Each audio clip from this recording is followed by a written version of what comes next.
Good morning, ladies and gentlemen. Welcome to the George W. Norris Legislative Chamber for the 37th day of the 108th Legislature First Session. Our chaplain for today is Pastor Stephen Griffith, who is presently serving as interim senior pastor of Kuntz Memorial Lutheran Church and a guest of Senator Raybould. Please rise.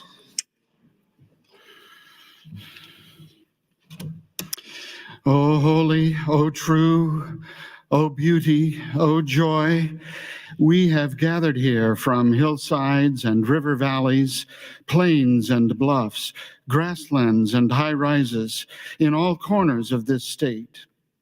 We come from cities and towns, farms and factories, villages and open country, suburbs and inner city apartments. We represent people of many nationalities, many beliefs and convictions, many hopes, fears, challenges, needs. We are a kaleidoscopic people. In the work we undertake in this place, may we have wisdom to seek what is good, vision to see what is needed, curiosity to learn from one another, imagination to envision how to accomplish the difficult, and good humor to appreciate the unexpected. May we listen to understand one another and speak in ways that build up rather than tear down. May we honor colleagues, speak our differences honestly, disagree respectfully, and seek agreement for the good of all. May we bring comfort to the suffering, hope to the despairing, reassurance to the fearful, And may all we do and say be blessing and compassion and peace. Amen. I recognize Senator Clements for the Pledge of Allegiance. Please join me in the pledge. I pledge allegiance to the flag of the United States of America and to the republic for which it stands, one nation, under God, indivisible, with liberty and justice for all. Thank you. I call to order the 37th day of the 108th Legislature, first session. Senators, please record your presence. Roll call.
Mr. Clerk, please record.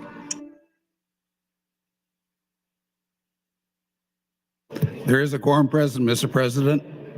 Thank you, Mr. Clerk. Are there any corrections for the journal? No corrections this morning. Thank you. Are there any messages, reports, or announcements? There are, Mr. President.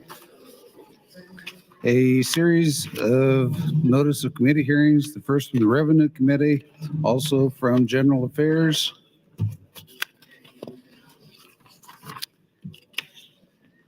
And a priority bill designation of Legislative Bill 706 from Senator Moser. And an amendment to be printed to LB 451 from Senator Brewer. That's all I have at this time. Thank you, Mr. Clerk. We will now proceed to the first item on the agenda. Mr. Clerk.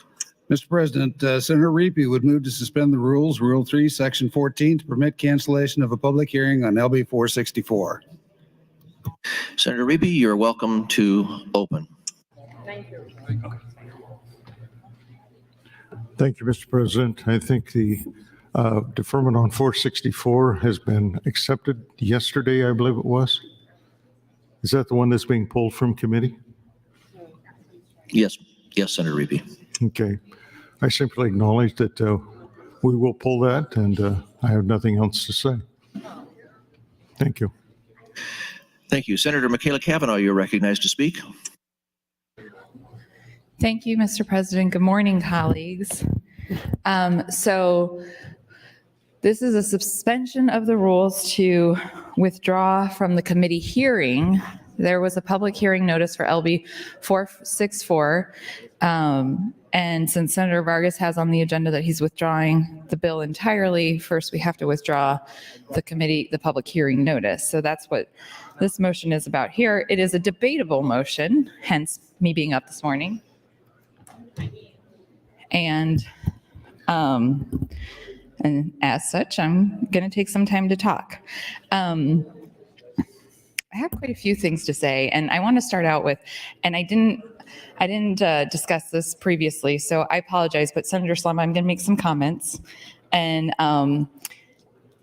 she didn't ask me to. We didn't talk about this. She certainly doesn't need me to do this, but I saw some things on social media about her statements yesterday that were really upsetting to me as a female legislator.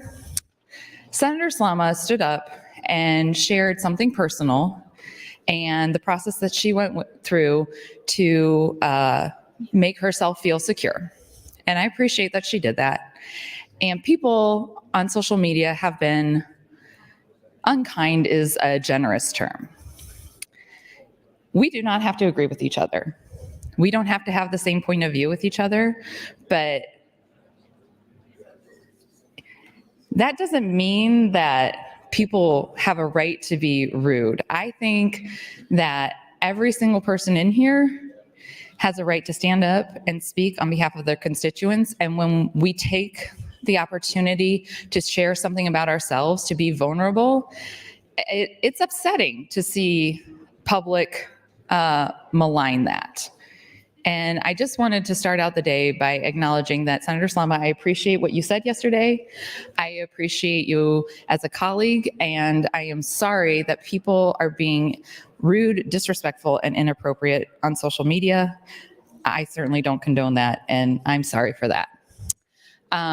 So, again, she doesn't need me to have her back. She's a strong individual who can take care of herself, but I think that it's warranted every once in a while to stand up and acknowledge, even when we have differences, that doesn't mean we should be treating each other inappropriately. So thank you, Senator Slama, for your comments. And we'll continue to argue over gun rights, but yeah, of course. So what am I doing here today? I'm doing what I've been doing, which is taking time, slowing things down. I'm trying to be intentional. Somebody asked me, what are you going to talk about on these motions? That's a great question, because it's a motion to suspend the rules to remove a hearing notice. One thing I do want to talk about is process and procedure. So I had a bill in Urban Affairs this week. It was a TIF bill. And what it did is required a vote of the people for any TIF project over $20 million. And one of the things that was talked about in the committee hearing was that specific to the city of Omaha, they already do enough or are transparent in how they conduct themselves. And afterwards, thinking about that, having conversations about that. 1 minute. Yes, thank you. Yes, they are. But this is a perfect opportunity to talk about process and transparency in government. We have very specific process. We give a 7-day notice when there is going to be a public hearing. That is so that the public has adequate notice to attend, to come in and support, opposition, etc. That's why we do a 7-day notice. But things change, life changes, landscapes change. And so this today is part of our process as to how to address when something changes outside of the confines of our own rules, which is why we're suspending the rules. But this is the process. And I think, it's kind of fun to learn more about the process. I think it's fun to learn more about the process. And I'm guessing anybody who's watching public access TV this morning is interested in the process. Otherwise, I don't know why they're watching public access TV. Time, Senator. Thank you. Senator Clements would like to recognize Dr. Dale Michaels from Walton, Nebraska, who is serving as our family physician of the day. Senators, please welcome Dr. Michaels.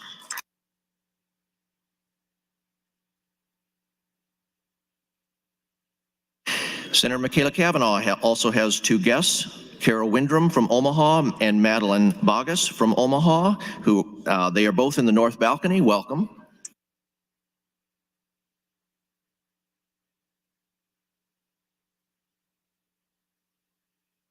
Senator Michaela Cavanaugh, you're recognized to speak. Oh, shucks. Oh, well, I'll come back. Okay, thank you. I'll come find you. How about that? Sorry. So get back. Yes. So the process. So this is our process for how we, suspend the rules, withdraw a public hearing notice, and then the next thing will be to talk about the bill itself and withdrawal of that. So when I had my hearing on TIF, and full disclosure, the legislature might be a foreign language to people outside of the chamber. I love it. I follow the process. I love to learn new things about the process. Omaha City Council is foreign language to me. I don't understand their process. I have a difficult time keeping track of it. I follow specific individuals on Twitter just to keep up to date on what's happening in the Omaha City Council, but I still don't quite understand the process. So even that said, I had a bill that impacted the process of the Omaha City Council and the city operations. And so I probably should learn more about the process. I'm ever learning about the process, but there are public hearing opportunities when it comes to TIF for people to come in and weigh in and talk about. But similar to our process, it's not accessible to everyone. The Omaha City Council meets in the afternoon on Tuesdays. We meet pretty much, at one point we were meeting all day, but pretty much in the afternoon, evening. So we're not really accessible in that way to the people of Nebraska. We do give you 1 week notice of when a hearing is going to happen, but it is hard. It's hard for the people to come, to know when to come. And also it's oftentimes hard for them to know what to do and how that works. Yesterday we had some hearings in HHS. They were long. And I recall a couple of people came and they testified. It was their first time testifying. And I'm always grateful to Senator Ben Hansen, who's very kind and generous to people who are very nervous. And he always tells them, even when they have maybe just ripped him a new one, he'll say at the end, "You did a good job." So I appreciate that type of affable, positive, I'm here for the people attitude. I don't know how other committee chairs do it, but Senator Hansen is my committee chair and Senator Geis is my other committee chair, and they both are always very kind and generous when people come in that are nervous to testify. So that's kind of a note to anybody coming to testify. Transportation and HHS, you got a committee, you got friendly committees that are here to let you say what you need to say. Yeah, so, okay. I actually don't know what LB 464 does. I think it might be similar to a bill that we had yesterday in committee hearing that Senator McDonald had, but I look forward to learning about what this bill does when we get to that on the next round of debates. How much time do I have left, Mr. President? 1:15. Thank you. Sorry. While I have recovered from strep throat, I still seem to have this lingering cough, so I need hot liquids still. Okay. 1 minute. Okay, thank you. There's a lot of things that I feel like we could be talking about this morning. Of course, we can also be talking about the gun debate. Interestingly, the gun debate yesterday kind of took some different avenues. I'm not sure that we've gotten to the substance yet of the actual bill of LB 77, but we've got time. We've got time to do that. And we probably will get to some of the more substantive part of the amendment today. I know that it's one that is being called a compromise amendment, though I think that there's still some people that don't feel that it's quite what they would like to see. So I can see there's some other people in the queue, so I'm going to pull up some things to share on my next round of speaking so that I'm not just aimlessly talking here. Time, Senator. Thank you. Senator John Kavanaugh, you're recognized. Thank you, Mr. President. Well, I think I rise in support of the suspension of the rules. So I was sitting here reading it, and just for everybody's, I guess, edification, is that the right word? Education, I'm not sure. But it's Rule 3, Section 14, Public Hearing Notice. Before taking final action on a bill, resolution, or gubernatorial appointment, a committee shall hold a public hearing thereon and shall give at least 7 calendar days notice after the bill or pronouncement of the appointee shall have been printed by publication in the Legislative Journal. No bill or resolution having been set for public hearing shall be withdrawn nor hearing canceled within 7 calendar days of the date set by the public hearing. So I think we're within 7 days because this is set for hearing on the 6th. So we're suspending this rule to allow the cancellation of that hearing. But, just kind of go on what Senator Michaela Cavanaugh was talking about there. The reason we were very lucky here, every bill we introduce gets a hearing. These hearings, everybody gets an opportunity to be heard. I think that everybody who comes to testify should be able to testify, and we shouldn't put these arbitrary limits on them because it's so important that everybody has their opportunity to be heard. But the reason for the 7-day notice is that people have an opportunity to be heard meaningfully. So it's not just a perfunctory hearing. It's not just saying, we're just doing this to check this box, which sometimes feels like we're doing. But when you give people 7 days notice, they get an opportunity to see the bill, think about it, plan, come, and testify. So this ties into the concerns I was raising about AM 640 yesterday. This is an amendment that was in substance the same as an amendment that was dropped, I believe, on Thursday or Friday. Mr. President, can I get a gavel? I've never asked for that before. Thank you. That feels good. Wow. That was great. Maybe I'll do that more. I've never done it before. So my objection to AM 640 and the fact that I kept saying we needed a hearing on it was it, in substance, violates the spirit and nature of this rule. That we have 7 days to prepare and that people have a meaningful opportunity to comment and be heard.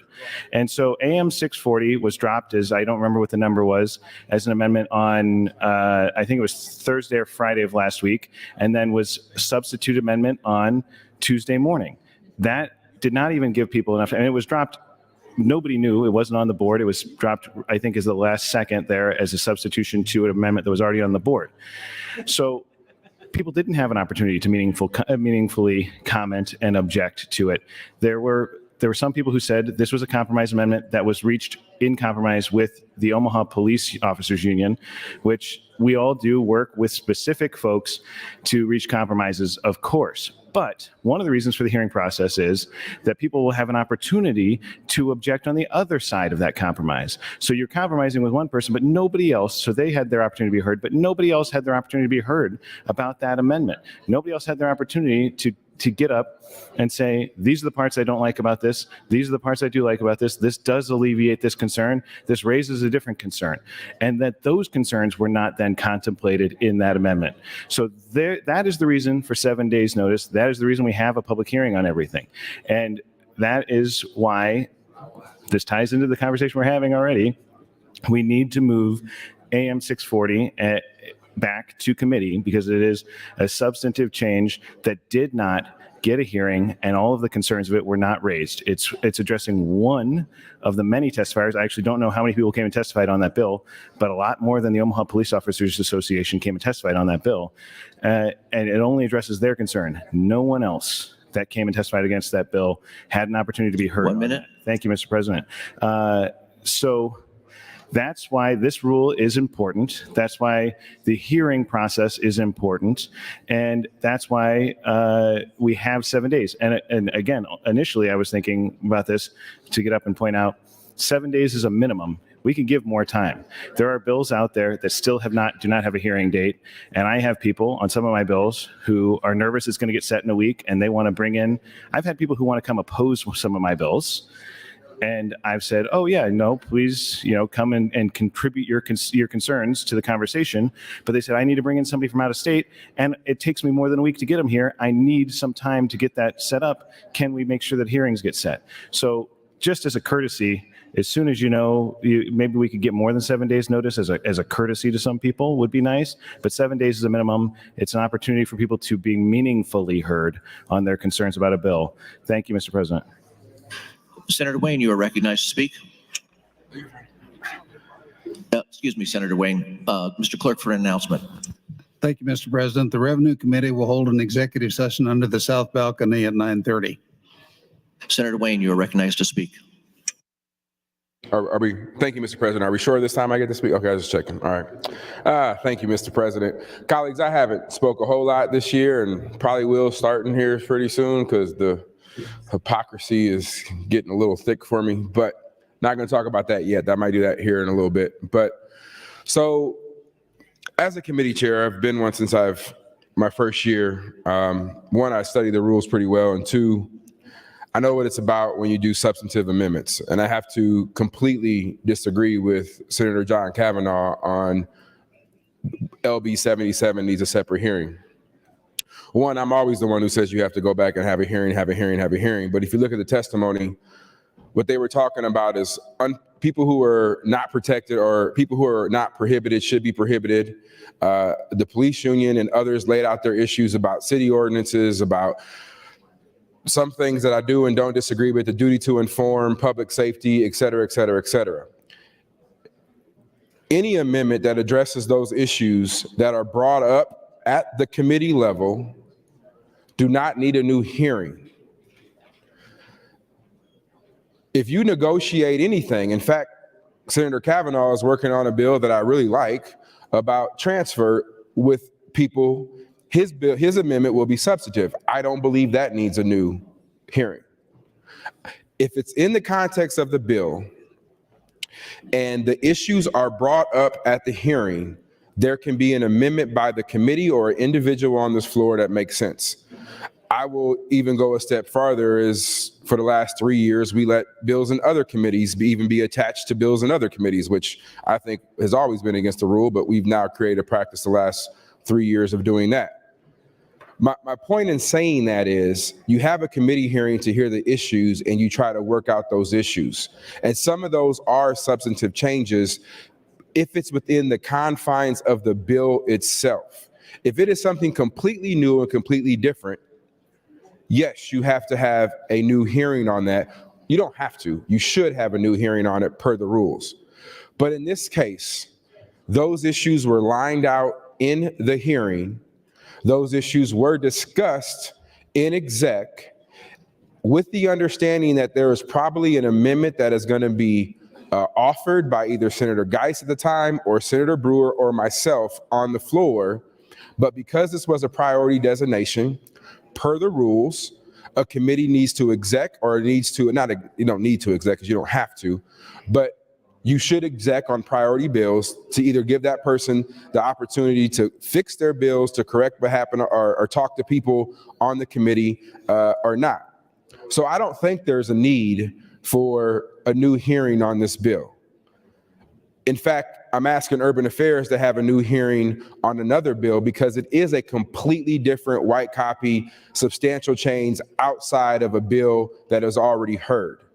But if it is within the context of the bill and the topic, I don't really care how substantial it is. If the issues were raised as the committee, that is the committee's job and those who are listening to figure out how to move the bill forward.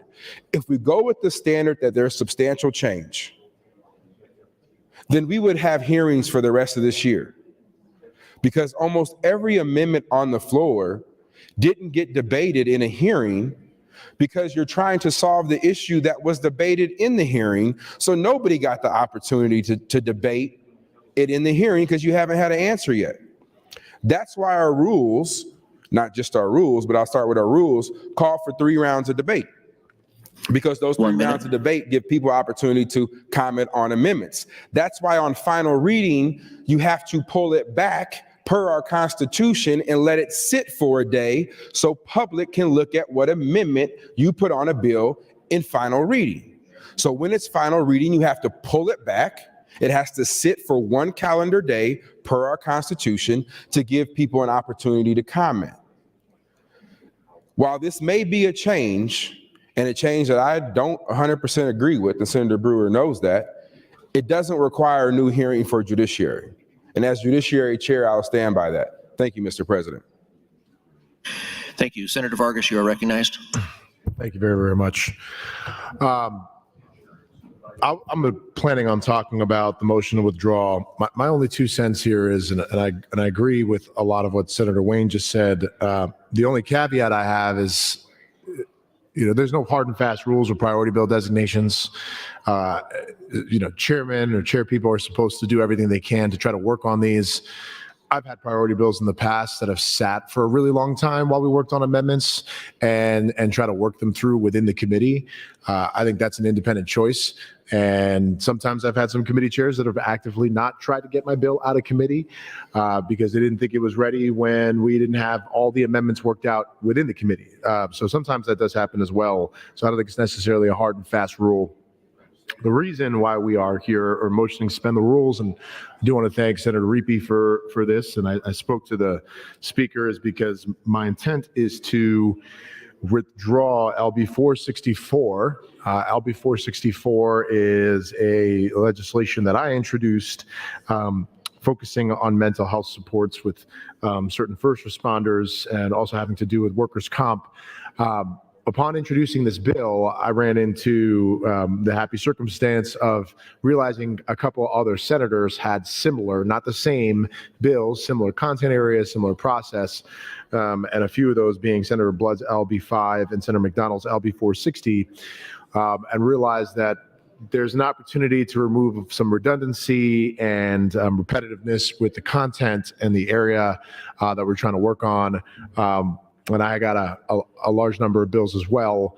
And so in an effort to reduce the legislative load on the Business Labor Committee, the intent was to remove this bill so that we can actually speed through some of the things within the committee and save us some time. I do want to thank Senator Riepe and the speaker as well for bringing this up so that we could take it, because it was within the 7 days when the notice of the hearing. So that's the reason why we had to suspend the rules. So I do appreciate people for supporting this effort. The suspension of the rules is not is purposeful and needs to happen to remove this so that we don't have to have this bill on Monday and not have the hearing, and can save us some time on the back end on that Monday hearing. So thank you very much, and I appreciate your time. Thank you, Senator Vargas. Senator Erdman, you are recognized. Question. The question has been called. Do I see 5 hands? I do. The question is, shall debate cease? All those in favor vote aye. All those opposed vote nay. There has been a request to place the House under call. The question before the body is, shall the House go under call? All those in favor vote aye. Opposed, nay.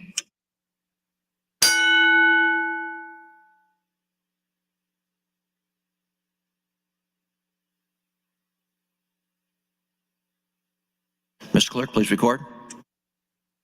16 ayes, 7 ayes to go under call, Mr. President. The House is under call.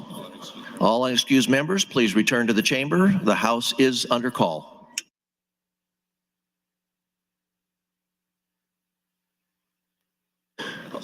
All unauthorized personnel, please leave the floor. The House is under call. Senators, please record your presence.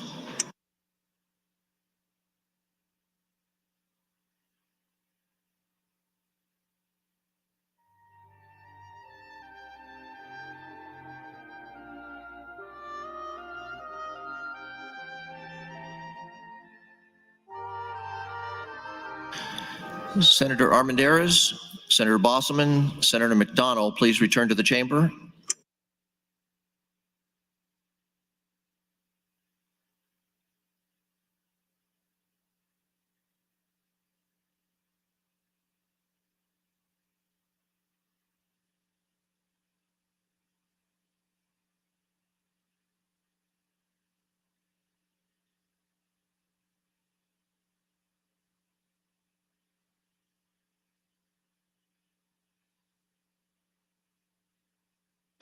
Senator McDonald, Senator Armendariz, please return to the chamber. The House is under call.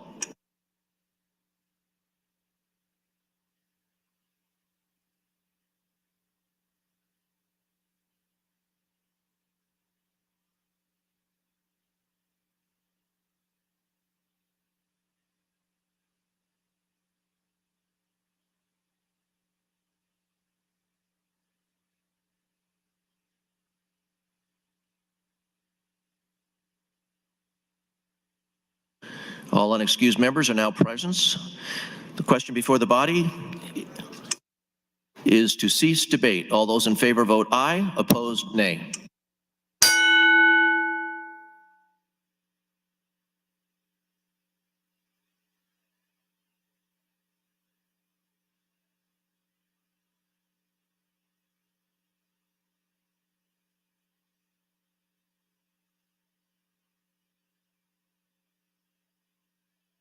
The question before the body is to cease debate. All those in favor vote aye. Opposed, nay.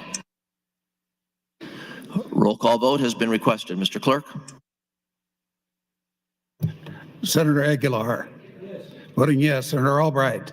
Voting yes. Senator Arch. Yes. Voting yes. Senator Armendariz. Voting yes. Senator Ballard. Voting yes. Senator Blood. Voting no. Senator Bostar. Senator Bostelman. Voting yes. Senator Brandt. Voting yes. Senator Brewer. Voting yes. Senator Breezy. Voting yes. Senator John Kavanaugh. Voting no. Senator Michaela Kavanaugh. Not voting. Senator Clements. Voting yes. Senator Conrad. Senator Day. Voting no. Senator DeBoer. Senator Conrad's here.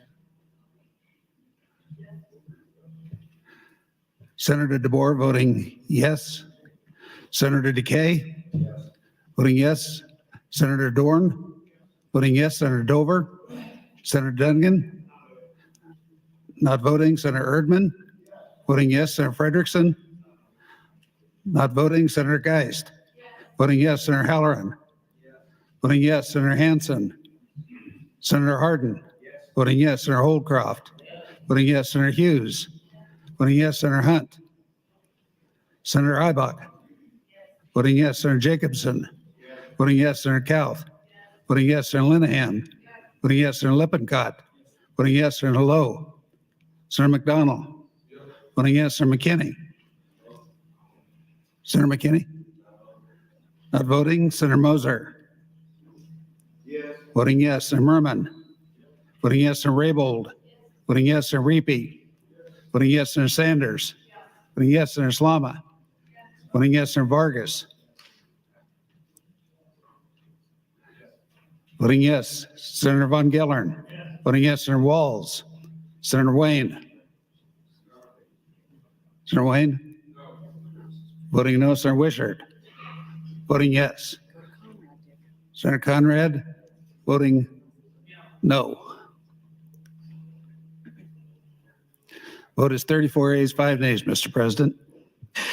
Debate does cease. Senator Reapy, are you recognized to close? Senator Reapy waves close. The question before the body is, shall the motion to suspend the rules pass? Roll call vote has been requested.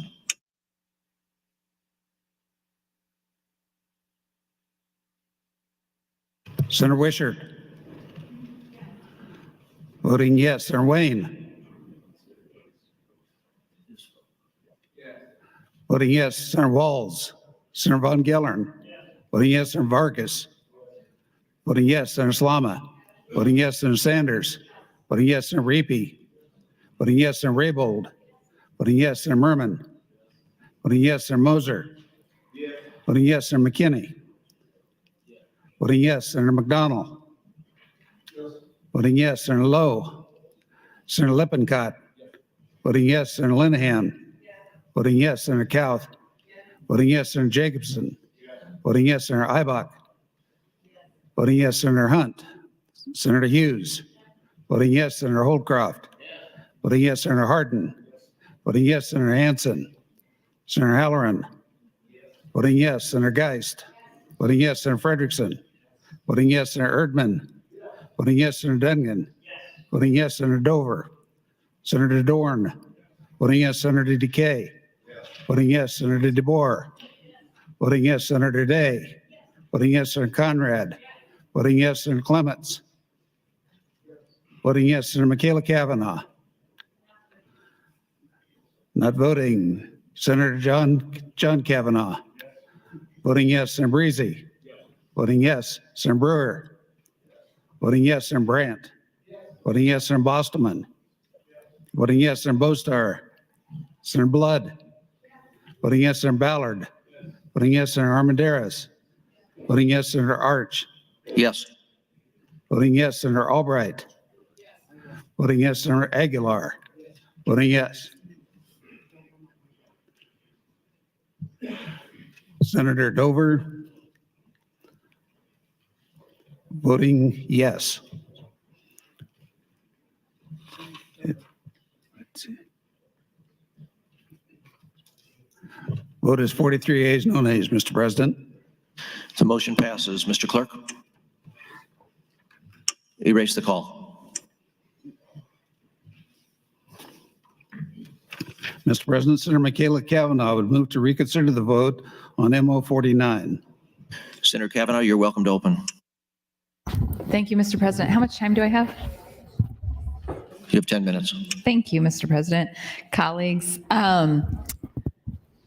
so appreciate the call, the question. I think I was the only person in the queue, but it's fun because it takes up more time. So thank you for doing that.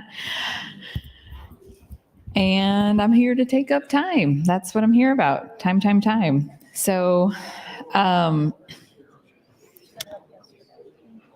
also I want to thank people. I would have voted for the motion to suspend the rules and withdraw the committee hearing notice, except for I'm trying to take up time. So that's why I didn't vote for it. So I appreciate that everybody else did vote for it. It would be a terrible precedence to not vote for such a thing. So thank you everyone for doing that. Although I guess if we didn't do it, then we would be requiring the Business and Labor committee to have an extra hearing. So that might have just been fun to do, but I think it's still the more appropriate collegial thing to not do that. So thank you. Yesterday, in various committee hearings, we had what I think are aptly described as the pro-LGBTQ pieces of legislation. I'm a fan of all of them, but one in particular is near and dear to my heart, LB 316 that Senator Frederickson introduced. And it has actually previously, I've introduced it numerous times before, it has actually passed before. And Governor Pete Ricketts vetoed it and said in his veto letter that the reason he was vetoing it is because the change to the marriage license application documents could be made administratively. Great. They haven't. That's why we continue to introduce this bill. Senator Frederickson informed me that it had a robust opposition yesterday, which is really telling to me about where we are as a society. So my middle child was born on June 25th, 2015. And at that time, my uncle was the county clerk in Douglas County, Omaha. And one of the duties of the county clerk in Omaha and Douglas County is marriage license. And my uncle, Tom Kavanaugh, who many in this building are familiar with, he served as over 30 years in that role. He was in hospice at that time. And he left hospice to go to his office to sign the first same-sex marriage license in Douglas County. Literally, he was dying. And he left his hospital bed to go do that. So when I was elected, I decided to honor his memory and to honor the people that are seeking these marriage license, that I would introduce a gender-neutral marriage license bill. And that year, my freshman year, it passed. The governor vetoed it because it could be done administratively. I requested a meeting with the governor, which he took.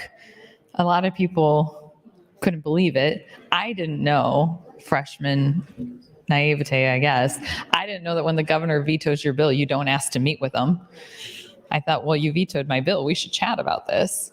And we did. And he told me that he could do this administratively. And we even came to a resolution that the terminology would say spouse one and spouse two, not applicant, but spouse, because even though it says bride and groom, that's not really like a legal term. Applicant would be the more of a legal terminology on a marriage license application, but spouse kind of, is a warmer term than applicant and describes the contract which you are entering into. So we had this conversation. We had this, what I thought was an agreement, but it just never came to fruition. I don't know why it didn't come to fruition, but it didn't. And so I have introduced this bill again and again, and now Senator Frederickson has graciously taken up this cause, and I'm so appreciative of him for doing that. It is a legal document, and the way the documents are currently, we are forcing people to lie on it or choose. I mean, if we want to talk about misgendering individuals, when two individuals show up to obtain a marriage license and two of them are men, they are both men or they are both women, we as a government force them to choose which one of you will be misgendered on your marriage license, a legal document. That's just bananas to me. Like, that's not a religious issue. That's not, we're not saving the children here. We're not protecting anyone.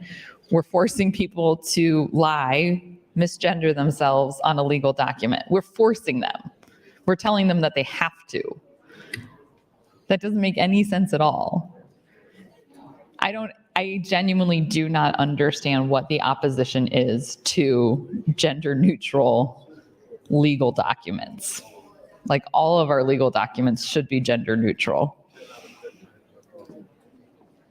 That makes zero sense. The only legal document that shouldn't be gender neutral is your birth certificate.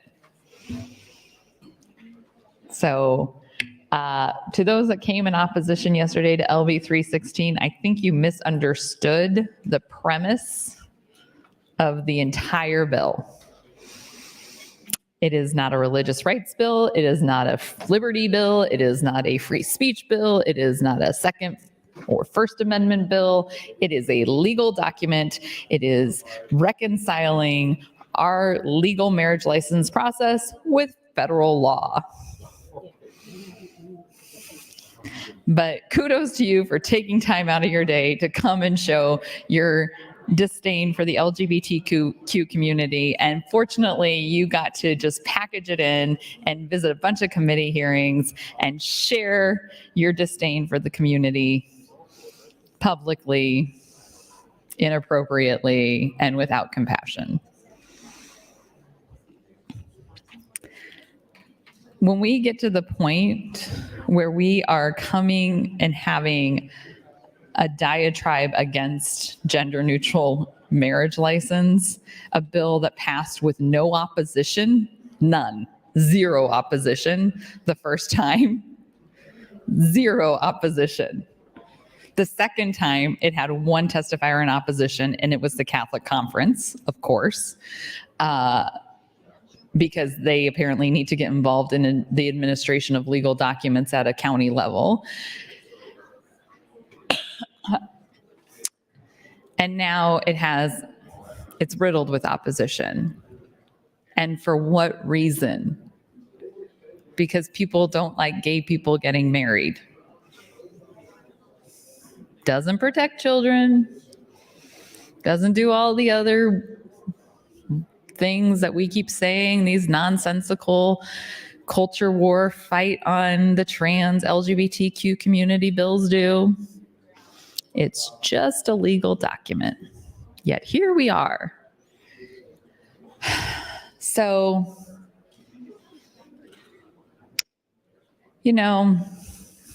so my Uncle Tom, he passed away in October of 2015. So that was June of 2015, and he passed away in October of 2015. And I was very fortunate in that I had my daughter, Harriet, and she was a newborn, and he 1 minute. Thank you. He was at the Douglas County Hospital in their hospice wing, which is a really wonderful facility, and they offered really amazing care and had a great space for families, a large family such as ours that had family dinners in the hospice wing numerous times a week.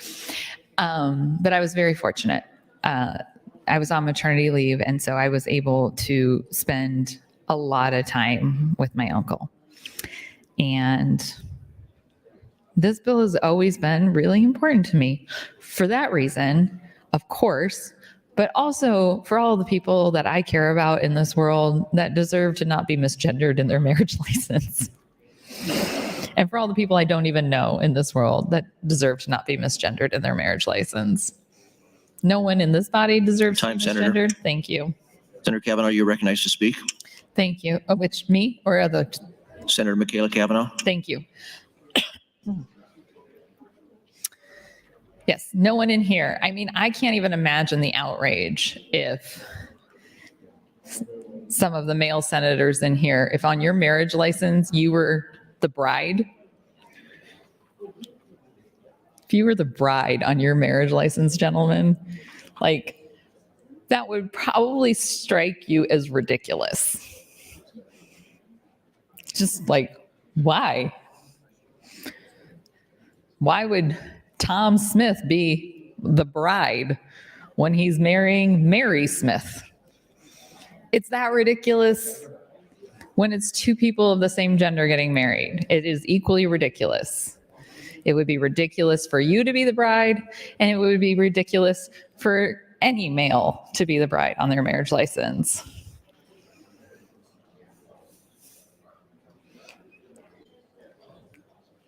All that is to say that I hope that this is a consent calendar bill, but it can't be because of all the opposition that came to it. That's not consent calendar worthy. But this is where we're at. This is where we're at as a society, is that we just fight things for the sake of fighting them because they have anything tangentially to do with the LGBTQ community. And then we act like this isn't an assault on this community. And it is. It's a complete assault on the LGBTQ community, on the trans community. They are under fire. And I, for one, do not understand. I don't. I didn't grow up, I'm not young, but I'm not old enough to have grown up during the civil rights movement. So all I know about it is what I've read and stories that I've heard. But when you think back on the civil rights movement, for those in this body that remember it, for those that just remember hearing about it, for me personally, it's like, oh my gosh, I cannot believe we ever had colored water fountains, colored bathrooms.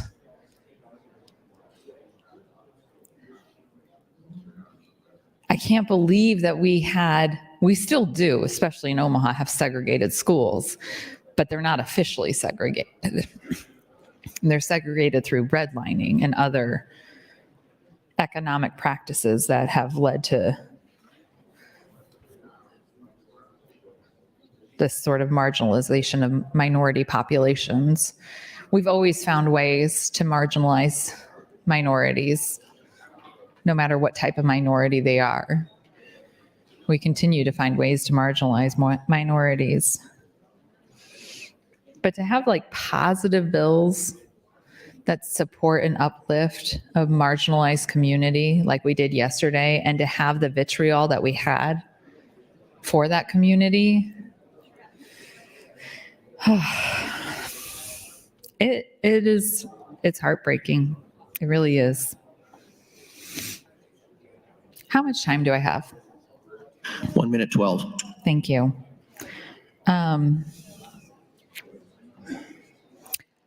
I can see that there's a queue. I can't actually see who's in the queue, so I just assume that the question's going to be called again. 1 minute. Thank you. So in the event that the question is called again, and I don't get a chance to say this, I just want to remind all the LGBTQ plus individuals in our state that are listening, that are watching, you are loved, that you matter. There are people here fighting for you. 1 minute. I'm not the only one. I'm just Sorry, the Senator one. Kavanaugh, 40 seconds. Thank you. I'm the only one standing here right now, but I'm not the only one. And I'm going to continue to fight for you, and so are my colleagues. And you deserve equality, you deserve love, you deserve happiness, you deserve respect. And I hope to continue to bring that to you every day that I am here. And I'll just keep taking time until I get the rest of these people to come along with me. Thank you. Senator John Kavanaugh, you're recognized. Mr. President, thank you. So, well, I guess I'm not in favor of the motion to reconsider. I voted the way I wanted to vote on that. So I'm going to keep it that way.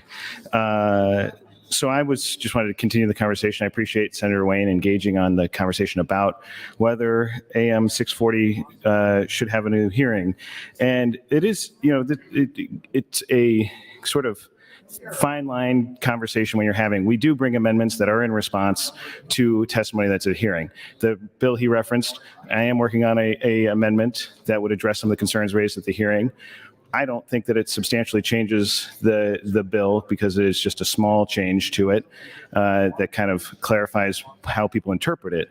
But I certainly would not shy away from having another hearing on that bill if that's what the body decided. But there is a rule about whether or not bills get referred for another hearing. And the reason I'm keyed into this issue is because my first year here, we had a hearing. And during that hearing, some of the people who came testified raised their opposition to the bill and said, and I just asked, point blank asked, I said, what would help you out? What would address your concerns on this? And they told me what that was. And so I brought an amendment, I guess being all wide-eyed and new and excited about trying to fix things, said, oh, okay, well, I'll bring an amendment to fix the concerns that were raised in the hearing. So I brought that amendment, got it put into the committee package. It got kicked out of committee with that amendment that was addressing those concerns, got to the floor of the legislature, got past general file, got past select file, got to final reading, got pulled back from final reading to select, and then we were ordered to go back and have another hearing in general affairs on the amendment because it didn't have its own hearing. So we did that because everyone said that it was so substantive of a change from what the bill was originally. And so we were required to have a hearing on it before we could go forward.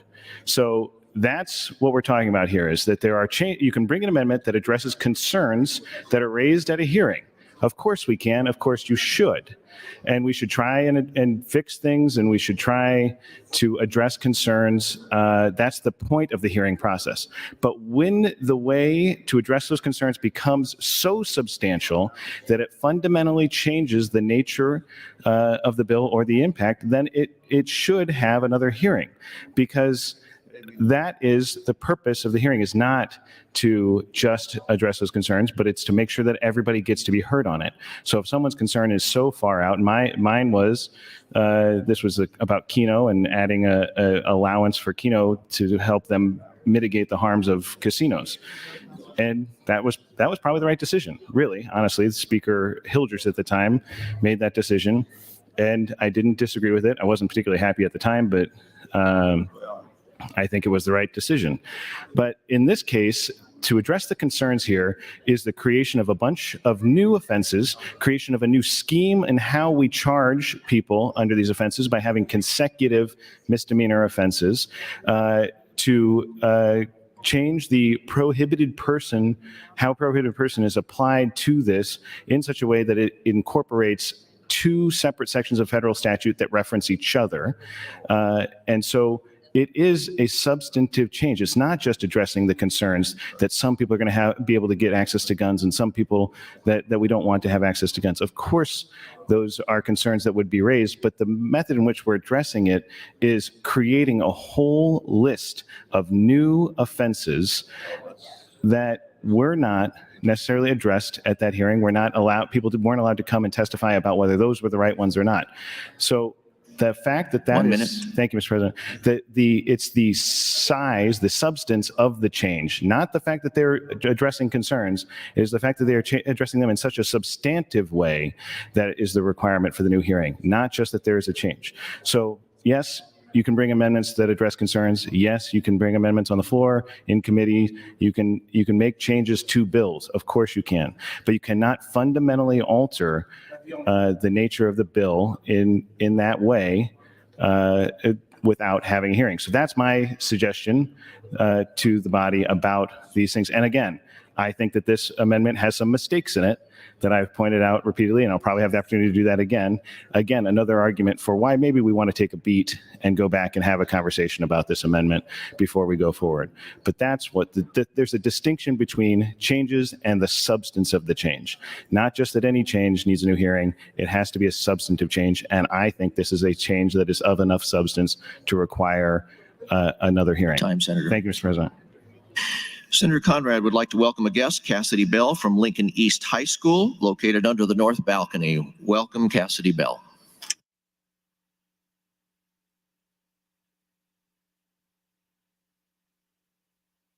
Senator Erdman, you are recognized. Question. The question has been called. Do I see 5 hands? I do. The question is, shall debate cease? All those in favor vote aye. All those opposed vote nay. Request has been made for a roll call vote. Mr. Clerk.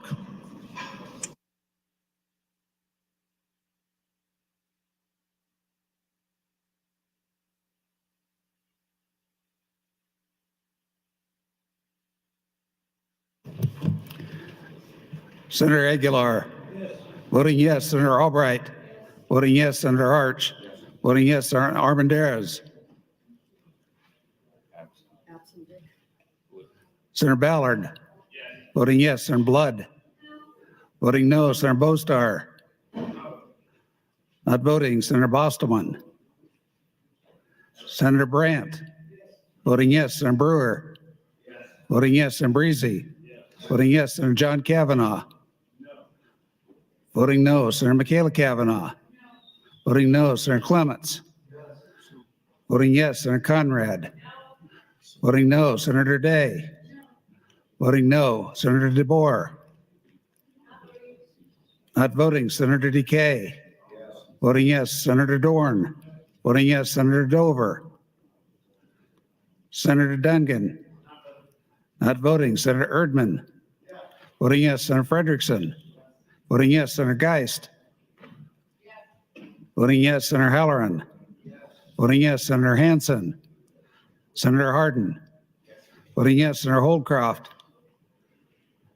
Senator Hughes. Voting yes, Senator Hunt. Senator Ibach. Voting yes, Senator Jacobson. Voting yes, Senator Kauth. Voting yes, Senator Linehan. Voting yes, Senator Lippincott. Voting yes, Senator Lowe. Senator McDonald. Voting yes, Senator McKinney. Voting no, Senator Moser. Voting yes, Senator Merman. Voting yes, Senator Raybold. Senator Raybold. Voting yes, Senator Reapy. Voting yes, Senator Sanders. Voting yes, Senator Slama. Voting yes, Senator Vargas. Senator Von Gillern. Voting yes, Senator Walls. Senator Wayne. Voting no, Senator Wishart. Vote is 29 nays, 7 nays, Mr. President. Debate does cease. Senator Kavanaugh, you're welcome to close on your motion to reconsider. Thank you, Mr. President. Thank you, Senator Ehrman, for calling the question. It always takes up time, and I appreciate that. How much time do I have for a close? You have 5 minutes. Thank you. Okay, so I am going to, so voting for the motion to reconsider. Well, so here's what could happen. If 25 people vote for the motion to reconsider, then we go back to the vote. Then we have to vote again on the motion to suspend the rules and remove the committee hearing notice. So don't do that. Do that. That would take more time, and actually would be kind of spectacular because I'm not sure that that's ever happened before. But and maybe it even takes 30 votes. It might take more than 25 votes. I'm looking up at the clerk's office or the clerk's area. Is it 25? It's 25. Okay. Well, still 25 people. Please don't do that, or do just for funsies, but not because we want to actually undo the vote. I probably will just go ahead and vote against my own motion to reconsider, because then we'll just move on to the next thing, which is withdrawing Senator Vargas's actual bill. So this motion from Senator Reapy is to withdraw the public notice for the public hearing. And we have to do that before we can withdraw the bill itself. So we're going to vote on this motion, and then we're going to come to the motion on the public hearing itself. Okay.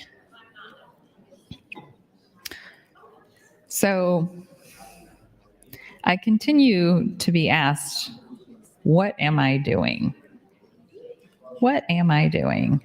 And for those that listen when I'm talking, which again, I'm not offended if you don't listen. I talk a lot and for a long time and on a wide variety of subjects. But if you are listening to what I am doing, I am slowing things down. So we have our worksheet order here, and we have 89 bills on general file worksheet order. We have 17 bills have been designated priorities. Now, not all 17 of those have been kicked out of committees yet. And we have 23 bills on select file. So select file is the second round of debate, and then there's a third round after that. And if we, now some of the select file bills could be priority bills. I don't think that they are actually. So if we pass the combined of what's on select and what's a priority bill, that is 40 bills even. Friends, we have the opportunity to just pass those bills. Wow. We could pass, at this point, we could pass what's on select and what's on the priority list to date. And then maybe we'll be done. Except for that's not true because none of those are the budget. And I don't know, I think we're coming up soon on the budget day. So that will be more time. One minute. Thank you.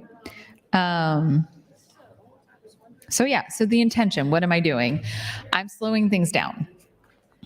I'm purposely, intentionally slowing things down. Why am I slowing things down? Because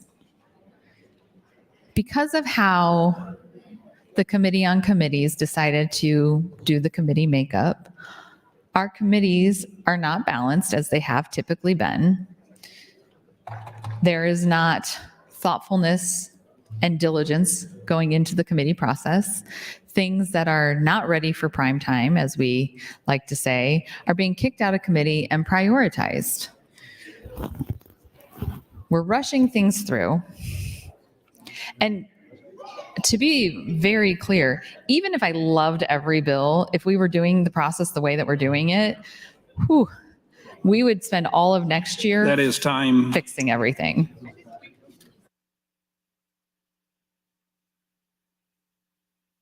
Senators, you've heard the close on MO 52. Question before the body is for reconsideration. There's been a request for a roll call vote.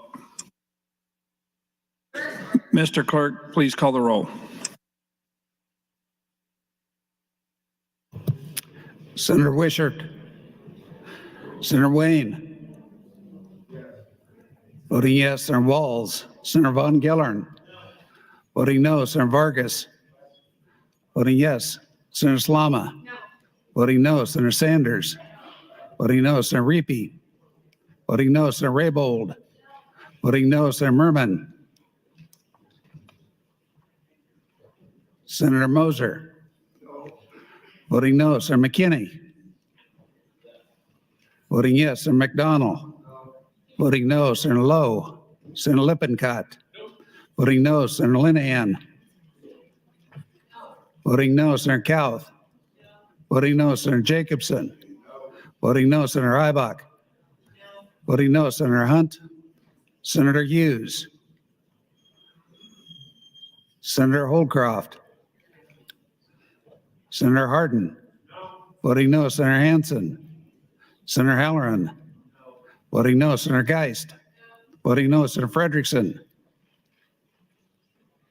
Senator Erdman. Voting no, Senator Dungan. Voting no, Senator Dover. Senator Dorn. Voting no, Senator Decay. Voting no, Senator DeBoer. Voting no, Senator Day. Senator Conrad. Voting yes, Senator Clements. Voting no, Senator Michaela Cavanaugh. Voting yes, Senator John Kavanaugh. Voting no, Senator Breezy. Voting no, Senator Brewer. Voting no, Senator Brandt. Voting no, Senator Bostelman. Voting no, Senator Bostar. Senator Blood. Voting yes, Senator Ballard. Voting no, Senator Armendariz. Voting no, Senator Arch. Voting no, Senator Albright. Voting no, Senator Aguilar. Voting no. Voted 6 ayes, 31 nays, Mr. President. The motion fails. Speaker Arch for an announcement. Thank you, Mr. President. When we get past this on the motion to suspend the rules, I just want to let you know that as per my prerogative as Speaker, we'll be passing over the next two items, and we will also be working through the lunch hour. Thank you. Mr. Clerk, for the next item.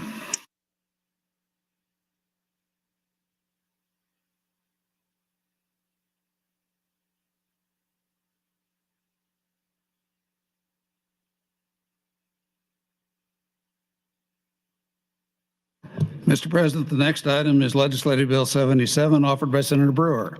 It's a bill for an act relating to firearms to prohibit the regulation of weapons by cities, villages, and counties, provide for the carrying of concealed handgun without a permit, change provisions relating to other concealed weapons, provide requirements, limits, offenses relating to concealed handguns, provide penalties, harmonize provisions, repeal the original sections. Bill was introduced on January 5th. It was referred to the Judiciary Committee, which placed the bill on general file with no committee amendments. The bill was considered yesterday. At that time, Senator Brewer had offered AM 55. There had been a unanimous consent request to offer instead Legislative Bill 77.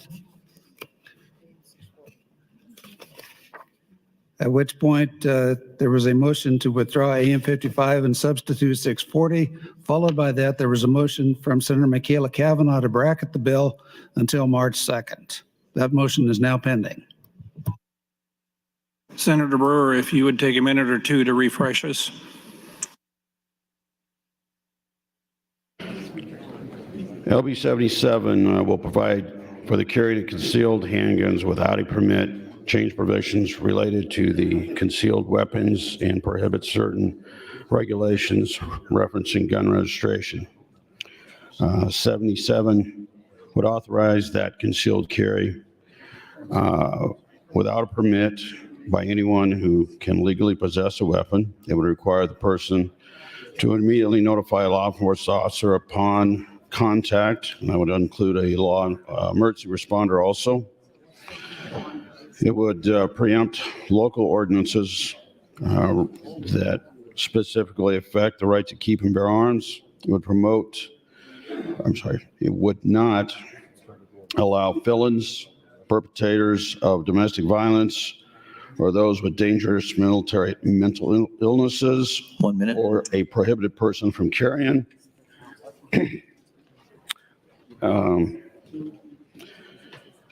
It would not change the background check requirements for obtaining a weapon, and it would not stop businesses from prohibiting weapons in their premises. Thank you, Mr. President. Thank you, Senator Brewer. Senator Michaela Cavanaugh, you were given 1 minute, a refresher on your bracket motion. Thank you. This is a motion to bracket until today. So I'm not sure if I have to withdraw and put in a new motion if it's bracketing until today. But I will keep it up here for a minute while I draft a new bracket motion, and then I'll be withdrawing this bracket motion.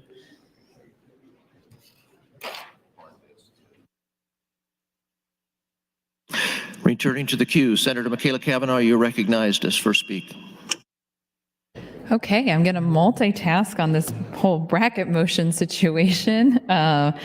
LB 77 till 3/3/23. Okay. Gosh, I'm sorry. I should have been paying attention to the fact that I was bracketing until right now. That's the problem when you do a bracket motion and you only do it one day. You could get caught up like I just did. So I just submitted another bracket motion. So I'm just going to stand here for a moment and say that I now, looking up at the front, am going to withdraw my motion to bracket until today. Thank you. Motion to withdraw. Mr. Clerk, for a motion. Mr. President, Senator Michaela Cavanaugh would now move to bracket LB 77 until March 3rd, 2023. Senator Cavanaugh, you're welcome to open on your bracket motion. Thank you, Mr. President. Okay, great. Here we go. This is bracketing it until tomorrow. Sorry, that was a slightly nonsensical for a moment there, unlike everything else that I do, which is 100% sensical. That was sarcasm. So now my motion brackets this bill until tomorrow. And I just want to acknowledge, so we had two other motions to withdraw bills on the agenda for today that the speaker moved over. And for the freshmen in the audience today, I want to just say we could have done that last week. We could have gotten to all of those things on general file last week if we had moved over LB 147. See, it is the prerogative of the speaker. The speaker sets the agenda. So when you're annoyed with things that I'm doing, and I tell you very clearly why I'm doing them, and you're giving me the power, I'm going to take the power. So I don't control the agenda.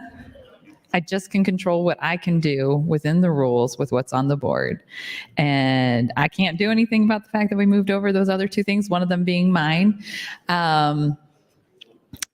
So there we go. With that, I think I have like 8 or 9 minutes left, so I will yield them to Senator Raybould. Senator Raybould, 8 minutes, 26 seconds. Thank you, Senator Kavanaugh, and thank you, Mr. President. Good morning, colleagues. Good morning, fellow Nebraskans watching this debate. I want to, first of all, thank so many people who emailed me after our, what I thought was a very productive debate, hearing from so many of our colleagues. So thank you for the emails and support, but I do want to thank those that still are concerned with the debate and my opposition to LB 77. But I just want to say thank you for those folks that do support LB 77 and emailed to me their concerns. I truly appreciate that, and they did it in a very respectful way. Today, I hope to have the opportunity to certainly continue our discussion about concealed carry and the fact that this bill goes way, way too far. But also, I wanted to really focus the gun violence in our state and the impact that it is having on children in our state of Nebraska and children throughout the United States. But also the questions that I asked the question I asked my colleagues yesterday was, feel free to share, like tell the Nebraskans watching and tell your constituents, what are you doing as a state senator to keep our children in Nebraska safe from gun violence? And then the other question I wanted to pose to my colleagues is, feel free to chime in and get in the queue to talk about it. What are you doing as state senators to help keep our law enforcement safer?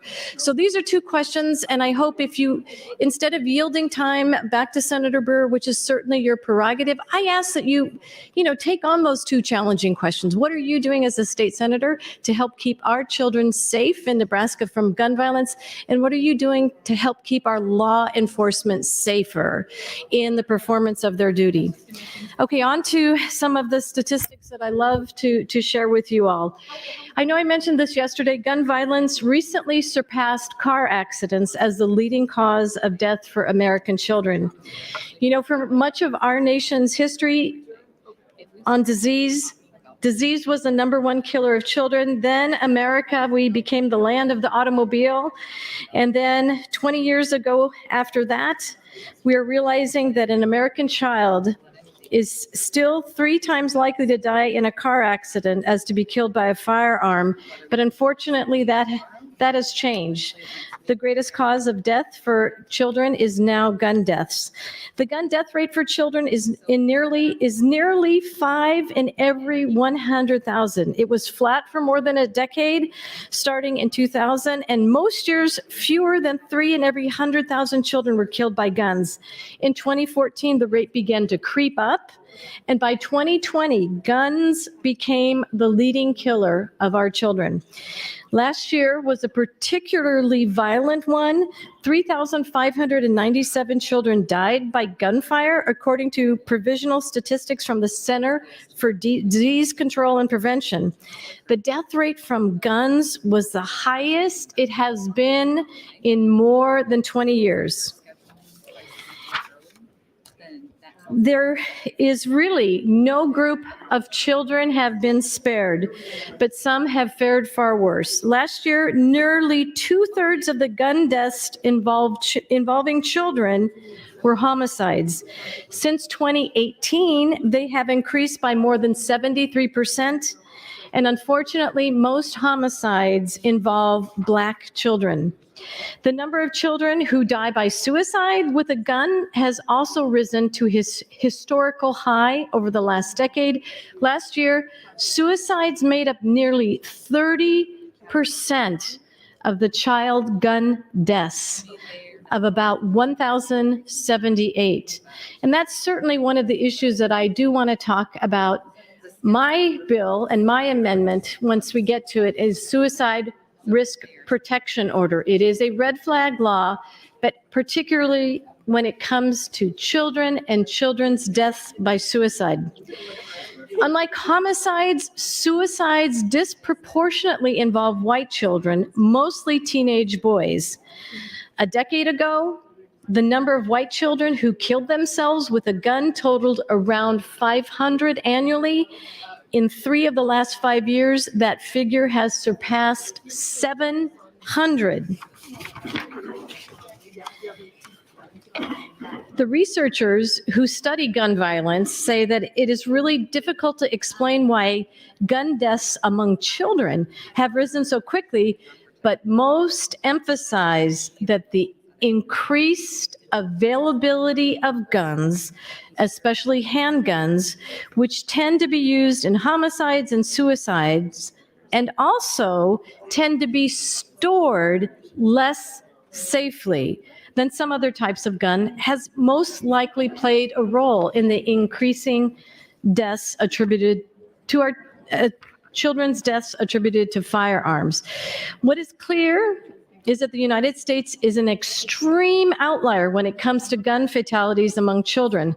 When researchers at the Kaiser Family Foundation recently compared a set of similarly large and wealthy nations, they found that among this group, the United States accounted for 46% of the child population, but here's the real kicker, but 97% of all child gun deaths. Here's a very, very sad statistic. Black boys are now 8 times as likely as other children to die by gunfire. Black children represented almost half of all the gun deaths and 2/3 of gun homicides involving youths last year, despite making up only 15% of children in America. This disparity of death has grown significantly worse in recent years. Black children are now nearly 6 times as likely as white children to be killed with a gun. And that is why when Senator McKinney is discussing this, thank you, Senator Arch. I think when Senator McKinney gets up and talks about the disproportionality of people of color being killed and being jailed, this goes straight to the core of it. About a decade ago, Black boys were killed with guns at a rate of about 12 out of every 100,000. 5 years ago, it was 15 out of every 100,000. By last year, nearly 26 out of every 100,000 Black boys in the United States were killed. Comparatively, the gun death rate for white boys last year was less than 5. 1 minute. Thank you, Mr. President. The one thing I wanted to say to my colleagues, that if you have additional time, feel free to tackle the question before you yield your time back to Senator Brewer, or certainly you're welcome to yield the time to me. But going back to the wider presence of these weapons, increases the chance of guns being involved in accidents, being used in domestic disputes, and being available to young people contemplating suicide. About 45% of gun homicides of children and more than half of the suicides last year were among children under 17. Once again, racial disparity is present at all ages. Black children are now far more likely to be shot and killed than white children at every age, from the moment that they can walk until they are old enough to vote. This sharp rise and stark inequality of these gun Time, deaths. Senator. Thank you, Mr. President. Senator McDonald would like to recognize American Cancer Society and the Cancer Action Network members in the north balcony. Please rise and be welcomed by the legislature.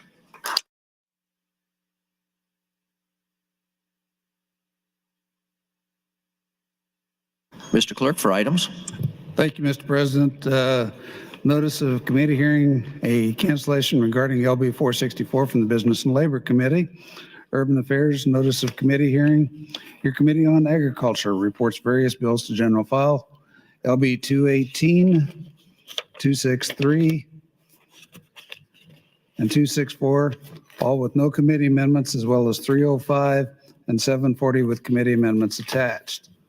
Amendments to be printed, Senator Merman to 698, Senator John Kavanaugh to 77, Senator Raybold, a motion pertaining to LB 77, Senator Geist, amendment to 77, and Senator McKinney to 631. That's all I have at this time.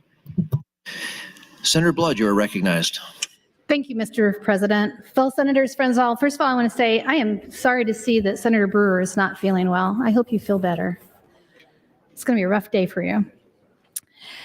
Hey, I stand opposed to the bracket motion, but I do want to talk on a couple issues because clearly there's an effort to slow things down today, and we can take those opportunities to talk on other things because it's going to be slowed down regardless. We might as well make the best of it. A couple days ago, before this bill was put on the agenda, I received a flyer in my door. And it was from Young Americans for Liberty in Austin, Texas, asking the people in my district to call my office, to email my office, amongst the other long list of people that were already encouraging people to do so, to tell me to support LB 77. And there's a couple things I want to say about that. First of all, thank you for the great picture. Whoever's taking pictures when we're in hearings and stuff and using those pictures on those flyers was a great picture of me, so I'm appreciative of that. Thanks for that.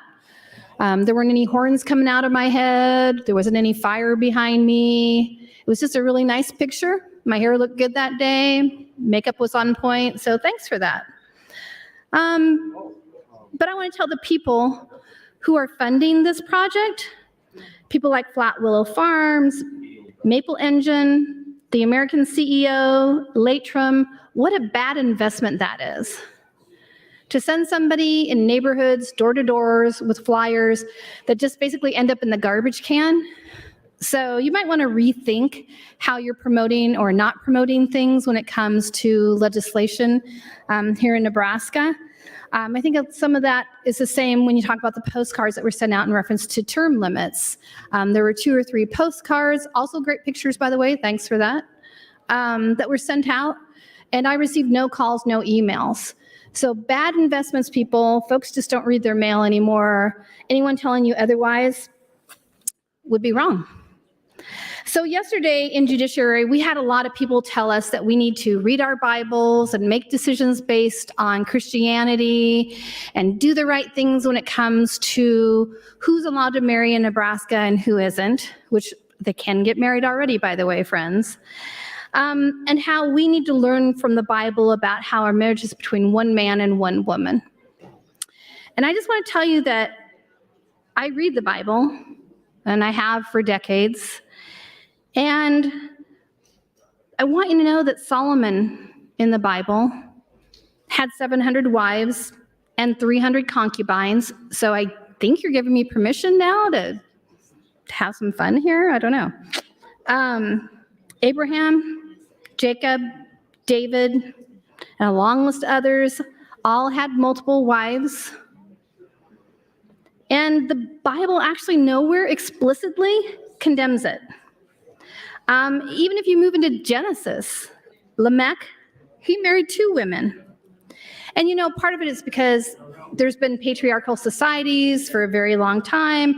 And really until the last few decades, it was really impossible for any unmarried woman to provide for herself, let alone in biblical times.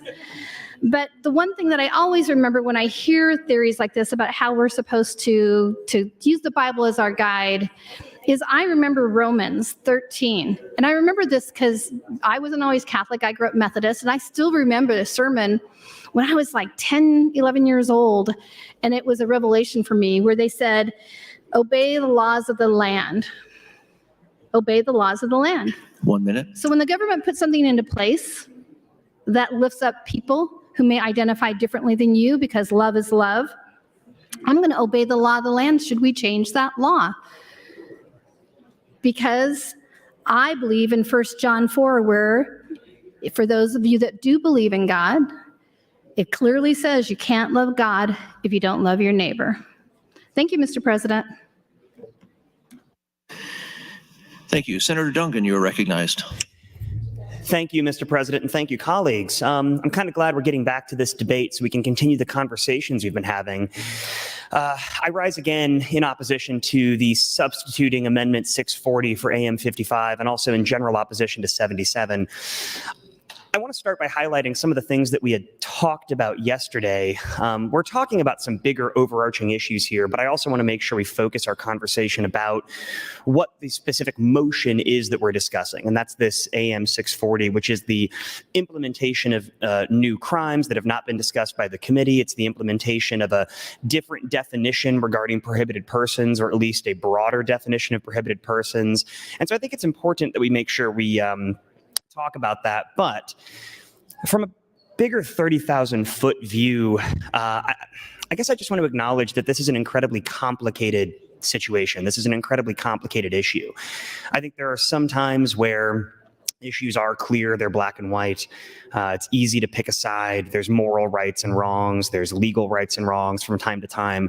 But I think it was Senator Hunt yesterday that I picked up on this from, and I wanted to sort of highlight it again. And this is a really difficult issue.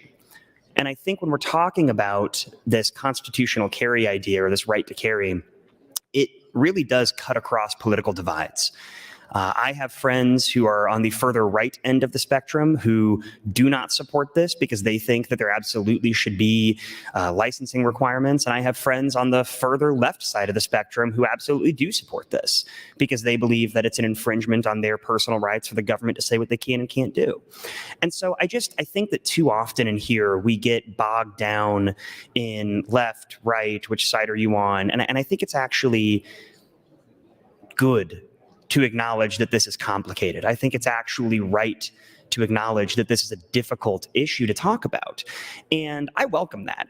One of the first things I said on the mic weeks ago at this point, almost 30 some days ago, was that we were sent here to have the hard conversations.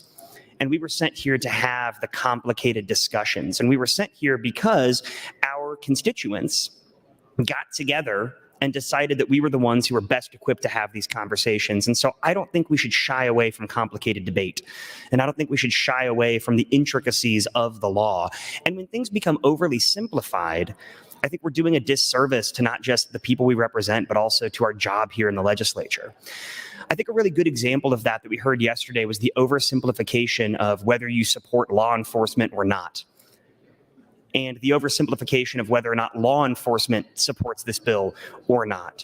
I would respectfully push back on some of the comments that were made yesterday as to whether or not voting for this amendment means you support law enforcement or you don't. What we've heard is that law enforcement entities, whether we're talking about unions or the actual police organizations, support LB 77. And I think what's been talked about is that this amendment that we're talking about here, 640, got some of the police unions to be neutral. I want to highlight that, again, this does not mean that the actual police chiefs support it. It does not mean, or even are neutral. Lincoln Police Department, I believe, is an actual entity, or at least the police chief is still opposed to this. I believe the Omaha police chief is opposed to this. I believe the city of Omaha is opposed to this. I believe, and correct me if I'm wrong, somebody, that the city of Lincoln is opposed to this, even with the amendment. And even from that, I think it's important to note that just because the police unions, whom I respect, and I think have had a very complicated and difficult task trying to come up with a way to make this work, even though they're neutral, we can't conflate neutral with support. A friend of mine sometimes gives me a hard time because I say I don't disagree instead of I agree, and he contends those. Thank you, Mr. President.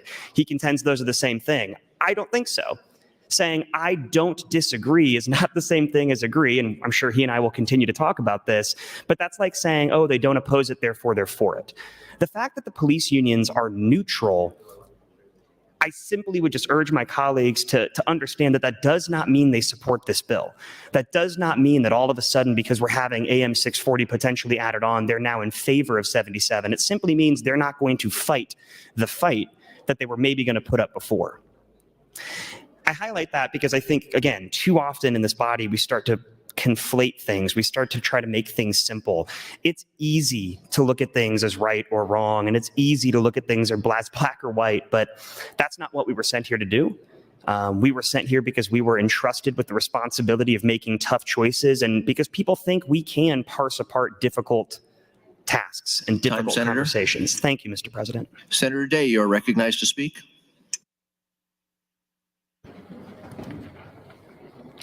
Thank you, Mr. President. Good morning, colleagues. Good morning, Nebraska. I haven't had an opportunity to speak on this bill yet, but I did just want to mention we had this debate on this almost exact same bill last session, and initially representing a fairly conservative district, knowing I have a lot of Second Amendment supporters in my district, on the first round of debate, I did vote yes on this bill. I felt slightly conflicted about it just because of my personal opinion on the content of the bill.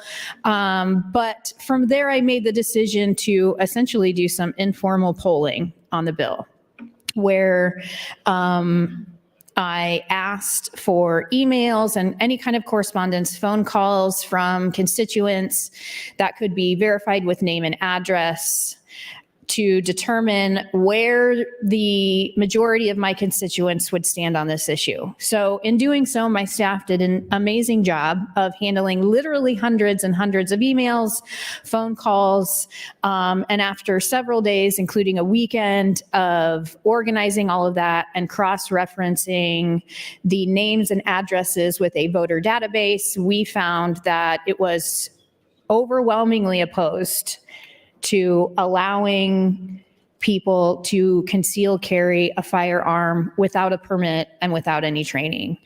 It was a surprise to me to find out. We had several people that corresponded with us that mentioned being strong supporters of the Second Amendment, that had a concealed carry license, that said that they believe that this piece of legislation is potentially very dangerous.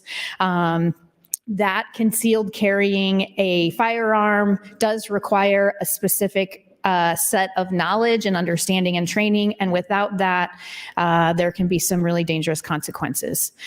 So I just wanted to add that I know that we often hear in here that there is support for this type of legislation, particularly in conservative states like ours, particularly in conservative districts like mine, and I wanted to tell everyone that that is not necessarily true.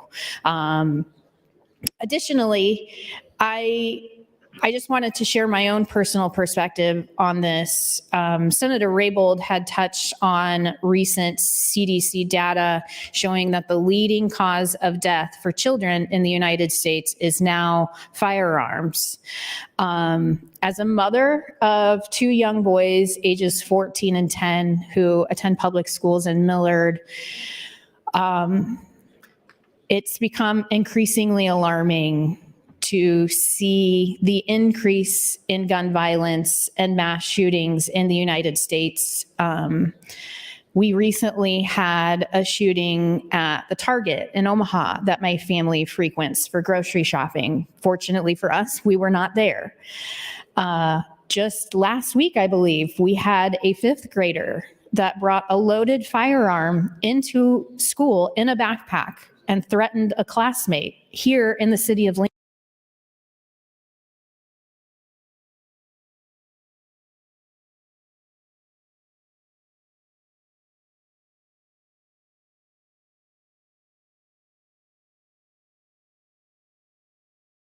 Deaths.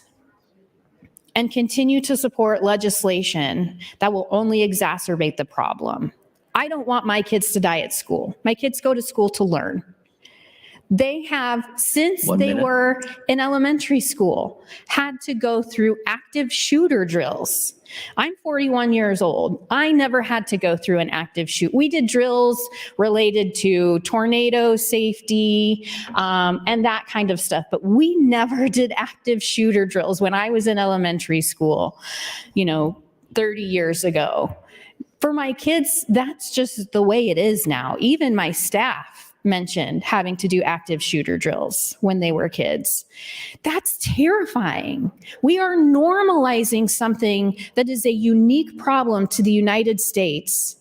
And I continue to hear colleagues stand up and talk about how much we care about children and the lives of babies and this and that, and yet they will turn around and support legislation that will literally lead to the deaths of more children.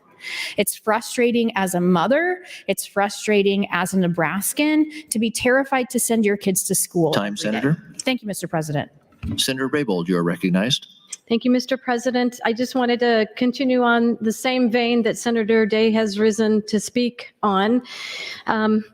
In continuing my discussion, the sharp rise and stark inequality of these gun deaths to children have a devastating impact. It's beyond the horrific impact of a child dying.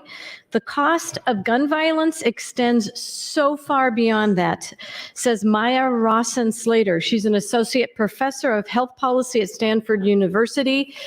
She said, in addition to each life lost, there are whole communities, whole families, whole neighborhoods, whole schools where people experience these lasting adverse impacts on so many measures of their well-being.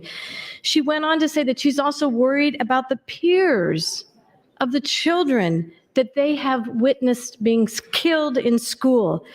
They're affected by this trauma during their most formative years of their childhood and adolescence, which would have negative downstream effects for their mental and physical health, educational trajectories, economic stability, and broadly, their own happiness.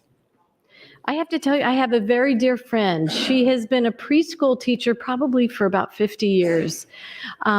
And she shared with me with her 2- and 3-year-olds, this is the drill they practice. She says, let's do tiptoe, tiptoe, shh, tiptoe, tiptoe, till they go, so that the kids go into the closet and are secure, or go into a dark classroom. And so she does all kinds of these activities to try to keep the kids calm and keep them safe. But these are the drills that little kids that are only 2 and 3 years old have to deal with. I remember growing up in Lincoln, and we had to deal with, bomb shelters. We're going to have air raids and nuclear weapons. And so we had to hide under our desk.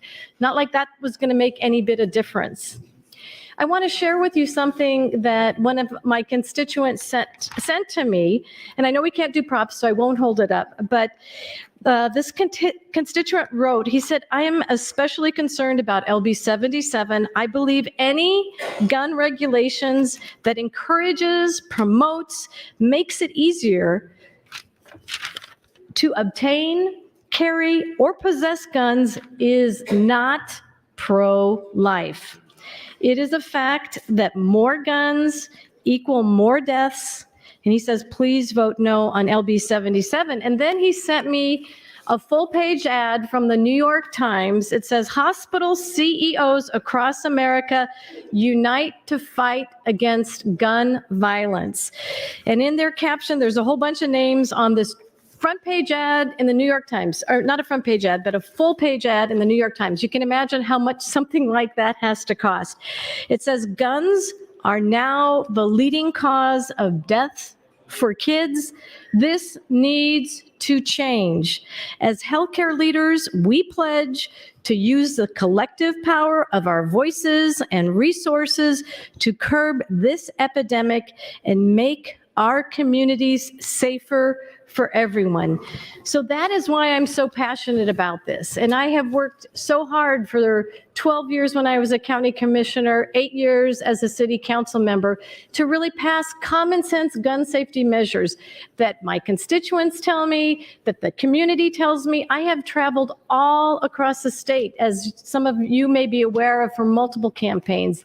And I can tell you that those responsible gun owners, thank you, Mr. President, those responsible gun owners feel that universal background checks are so fundamentally important. They want to know that their neighbor down the street that has a whole arsenal of firearms is safe and competent. Are they storing them safely?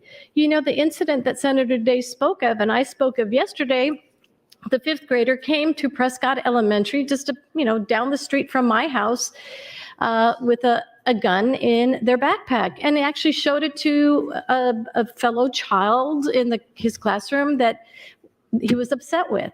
Thankfully, that situation ended peacefully. Nobody got hurt. But the reality is, why are there so many guns in someone's house that are not properly stored? The ammo is not stored. These are things that are impacting the children in our community. And I ask everyone, what are we doing to keep children in our state of Nebraska safe from gun violence? Thank you, Mr. President. Senator Linehan, you are recognized to speak. Thank you, Mr. President, and good morning, colleagues. I appreciate Senator Raybold's passion on this issue. Clearly, she has strong feelings about guns. But I don't understand the connection between her arguments and this bill. I'm not on the committee. I haven't paid a lot of attention to this, but you're not going to stop bad people, and you're not going to stop some of the horrific things that have happened. I don't know how this bill would make it more likely. I'm disconnected here somewhere. So my understanding is you still have to have background checks. It doesn't make it any easier to get a gun. So I'm confused by the arguments. And with that, I'd yield the rest of my time to Senator Wayne. Senator Wayne, 4 minutes. Thank you, Mr. President. Thank you, Senator Linehan. So first, I just want to know, as committee chair, I want to make sure I point this out, that if we get to Senator Raybold's bill, that bill is not out of my committee and you are voting on a pull motion. So we'll have that debate when we get there, because there's a lot of people who don't like pull motions. And I want you to understand that bill is still in our committee. We have not exec on it, and that would be a pull motion.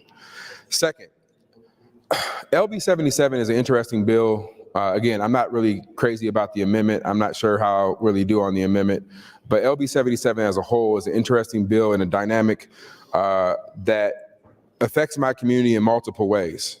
I don't see Senator Duncan, but when I get to my time, I'm going to ask Senator Duncan some questions, because we're going to talk about how many young African-American kids and Latino kids are disproportionately affected by the city ordinances in Omaha, and what constructive possession is. And if you don't know what constructive possession is, during my time, Senator Duncan and I will have a conversation about what constructive possession is and how young people are being charged who don't even actually possess the gun, and it may not even be their gun.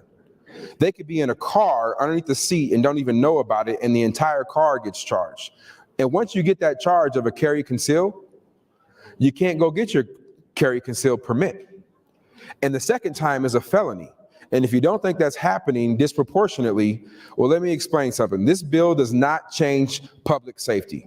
If it did, the police union and the police officers wouldn't be in favor of it. What it does do is limit one of their tools. However, now, under the amendment, that tool is kind of back, which I have problems with. But when a police officer testifies last year on this same bill that they use this to bump up kids, they're not talking about bumping up kids in Bennington. They're not talking about bumping up kids in Western Nebraska. They're talking about bumping up minority kids in Omaha. When they talk about, and the chief says this will change or reduce the disproportionate impact of those being arrested, it's because this bill deals with post-arrest. It deals with charges. When somebody walks up to a car, an officer, they still got to be notified that they have a weapon in the car or not. That's under current law. But what happens is they don't have these additional misdemeanor charges that if it's a second time violation becomes a felony, that is continuing to happen in our community. So why it's an interesting struggle is because I'm struggling with more black and brown kids based off of the testimony in the hearing being charged and going to prison for, if not significant time, maybe life, or the possibility of somebody having a gun and being concealed and you not knowing about it in our community. But if your issue is with the proliferation of guns, this bill doesn't change that. 1 minute. This bill doesn't change how you currently purchase a gun under the law. It doesn't change it at all. What changes are the charges that can be resulted if you have a gun. You can own a gun legally in Omaha, but if you don't register it, it is a misdemeanor. If you have it concealed, and here's an example. If I'm driving down with a legal gun and a cop pulls up, I get scared and put it underneath my seat. Or I put it somewhere out of reach underneath the back seat, not to hide it, but I don't want to get shot because I'm black and I'm getting pulled over by a cop. Guess what? It's actually better to leave it on the front of your dash because you're not in violation of a city ordinance. That's the problem. These people are actually buying guns legally, but getting bumped up was the word used by officers. That's the struggle I have with this bill. Time, Senator. Thank you, Mr. President. Senator Jacobson, you are recognized. Thank you, Mr. President. Well, I've sat patiently listening to the debate on this yesterday and again today, and so I'm going to weigh in. And I'm just going to tell you that I fully support Senator Brewer's bill. I supported it last year. I support it this year for all the reasons that have been articulated. But I do want to address some of the issues that are being raised. First of all, I think Senator Linehan and Senator Wayne, I fully agree with their points. We get often asked, how are we going to make kids safer? Okay, well, let me think. We're talking about guns, but let's talk about drugs for a minute. Let's talk about drugs. There's no constitutional safeguards for possessing illegal drugs. But have we eliminated illegal drugs? No. Illegal drugs are on the rise. They're on the rise. We've got illegal drugs coming across the border. Fentanyl is at a record high in terms of problems. It's killing kids. Fentanyl is killing kids. We can pass all the laws we want to prevent illegal drugs. And you know what? It's not going away. So we can talk about the same thing about guns. That does have constitutional protections. And yet we think somehow we're going to eliminate guns? Because every case I've heard about the kids taking a gun in their backpack to school, did that kid legally possess that firearm? I'm going to say no. He wasn't legally in possession of that gun. So how is this bill going to do anything to stop that from happening? It's not. This bill is very, very simple. Senator Brewer has explained this many, many times. We already have laws in place to be able to possess a firearm, a handgun. There are background checks. There are all kinds of things you have to go through. There are many people who aren't eligible, as Senator Wayne has pointed out, to own a firearm. But if you can own a firearm, you can carry it open carry. And you're not required to take training to possess that firearm under our current laws. But if you conceal that gun without a concealed carry permit that you're going to have to pay the fee for and do the training, suddenly you've broken the law. So that's what we're talking about here. I could stand here with a firearm in my hand if I legally could possess the firearm, and that would be legal. If I put it in my coat pocket, I just broke the law. That's what we're trying to fix. That's all we're trying to fix with this bill. I think people need to remember that as we have this debate and we're burning 8 hours to go through this filibuster, you're going to hear all kinds of chatter about all kinds of situations, but none of them pertain to the bill itself. This bill does nothing but allow law-abiding citizens to conceal carry a gun that they've legally obtained. Anything else that's going on is already against the law.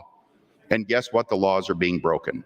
So passing more laws or making it more restrictive for people to exercise their constitutional rights, their Second Amendment rights, I think is a folly. It doesn't make any sense. That's all we're doing here. When I start thinking about if somebody wants to do harm, you want to protect kids in schools, harden the target. I'm a banker. Banks are exempt. You can't conceal carry in a bank today. I'm opposed to that. 1 minute. Thank you, Mr. President. I'm opposed to that. I want people to be concealed carry in our bank. Why? Because if some maniac comes in there that wants to start shooting up the place that probably doesn't have a permit, probably has an illegal firearm, but they don't care. You know what? Criminals don't care about the law, do they? That's why they're criminals. So if you come into the bank and you're concealed carry and you're a criminal, you're going to be wondering if somebody else is going to pull a gun and take you down. Same thing would happen to schools. Why do these cowards go to schools? Why do they go to soft targets? Because they're soft targets. That's why. Thank you, Mr. President. Senator Lippincott, you are recognized to speak.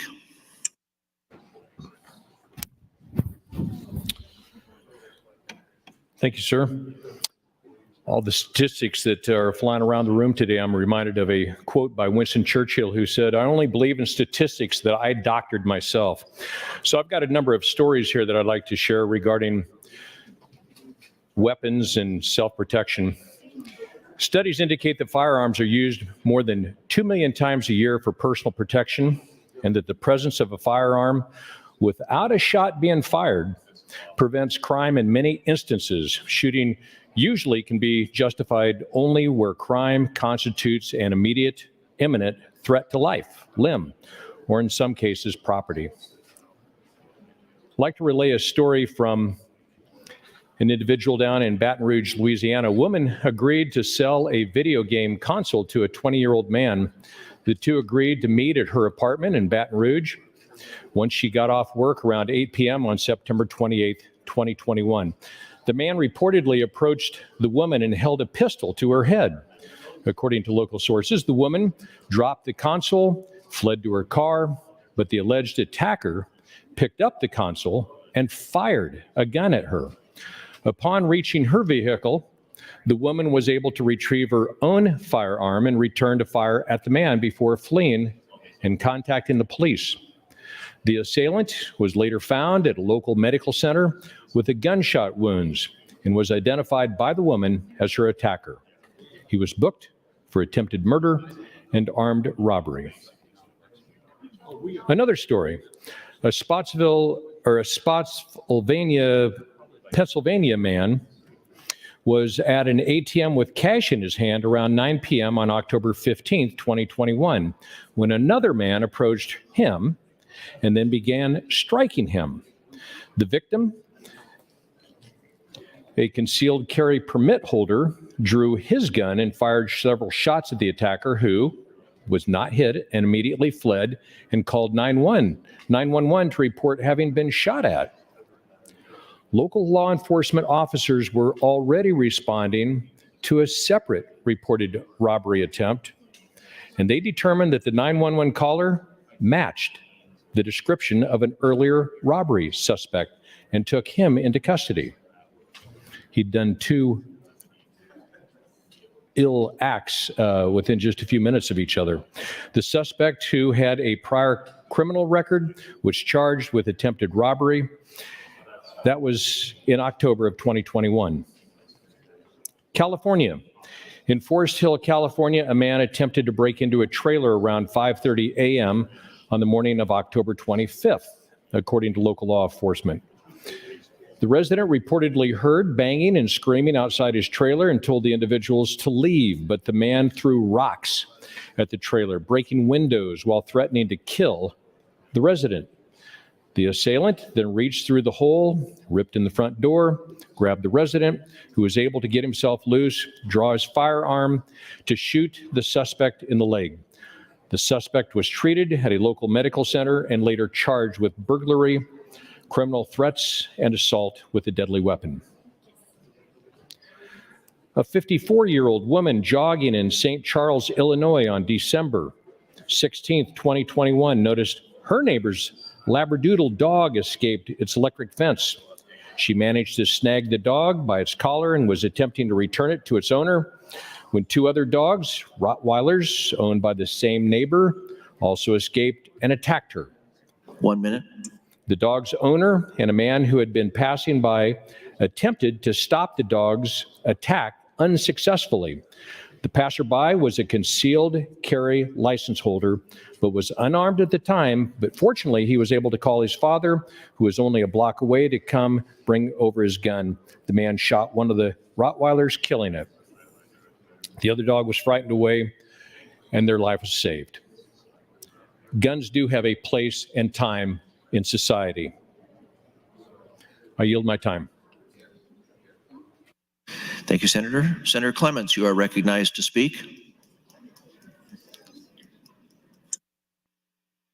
Senator Clements waves. Senator Hardin, you are recognized to speak. Thank you, Mr. Speaker. Colleagues, I'm a freshman senator. Like everyone, I come to this legislature with a set of life experiences, personal and professional. I started life as a fourth-generation farm kid in Scottsbluff County. Over the course of my career, I've worked in marketing and financial services and insurance. I consulted with firms across many different market sectors: financial technology, cybersecurity, early childhood education, even the arts. But what tied it all together for me is a love for creative problem solving. That's why I thought I could make a contribution in the body as a Nebraska senator. To solve a problem, you have to start out by figuring out the nature of the problem you're confronting. In the debate on LB 77, some of the opponents of Senator Brewer's bill have repeatedly focused on the victims of gun crimes. But that's only half the equation. If we're trying to make good policy, we need to know the other half. What about the people who did not become victims because of a defensive gun use? That is the other half of the equation. It turns out we have some data available to fill in those variables. In 2013, President Obama issued a number of executive orders relating to gun violence. One of them directed the CDC and other federal agencies to identify related social science research problems as a sort of roadmap for future social science investigation. As a result of that executive order, there was a meta-study published later that year by the National Academy of Science on priorities for research to reduce the threat of firearm-related violence. Researchers surveyed a number of studies and concluded the following about defensive use of guns. It said, quote, "Defensive use of guns by crime victims is a common occurrence, although the exact number remains disputed. Almost all the national survey estimates indicate that defensive gun uses by victims are at least as common as offensive uses by criminals, with estimates of annual uses ranging from about 500,000 to more than 3 million, in the context of about 300,000 violent crimes involving firearms. And that was in 2008. Wow. That means that on the low end of the estimates, there were more than 1,000 defensive gun uses per day in the United States during the statistical period they looked at. And more importantly, it turns out that self-defense with a gun is more common than criminal use of a gun. Now we're starting to fill in some important variables for the discussion. If defensive gun uses are that common, one question we might ask is whether the defenders are better off using a gun. This study addressed that question too. A different issue, it said, is whether the defensive use of guns, however numerous or rare they may be, are effective in preventing injury to the gun-wielding crime victim. Studies that directly assess the effect of actual defensive uses of guns, such as incidents in which a gun was used by the crime victim in the sense of attacking or threatening an offender, have found consistently lower injury rates among gun-using crime victims compared with victims who used other self-protective strategies. So, this meta-study tells us two important things related to our debate on LB 77. Number one, self-defense with a gun is more common than gun crimes are. And number two, victims who use guns in self-defense are less likely to be injured than victims who use other strategies. I'm guessing that President Obama would not have predicted those conclusions when he was issuing his executive orders. 1 minute. But that's what's great about the scientific process. It takes us where the data leads. Supporting LB 77 is not about being callous to victims of violence. Supporting LB 77 is about recognizing that people have a constitutional, legal, and moral right to keep and bear arms, so that hopefully they and their loved ones don't have to become victims. The Second Amendment exists for a reason, colleagues. Article 1, Section 1 of the Nebraska Constitution was put there for a reason. I'm going to support LB 77. Thank you, Mr. Speaker. Senator Breezy, you are recognized to speak.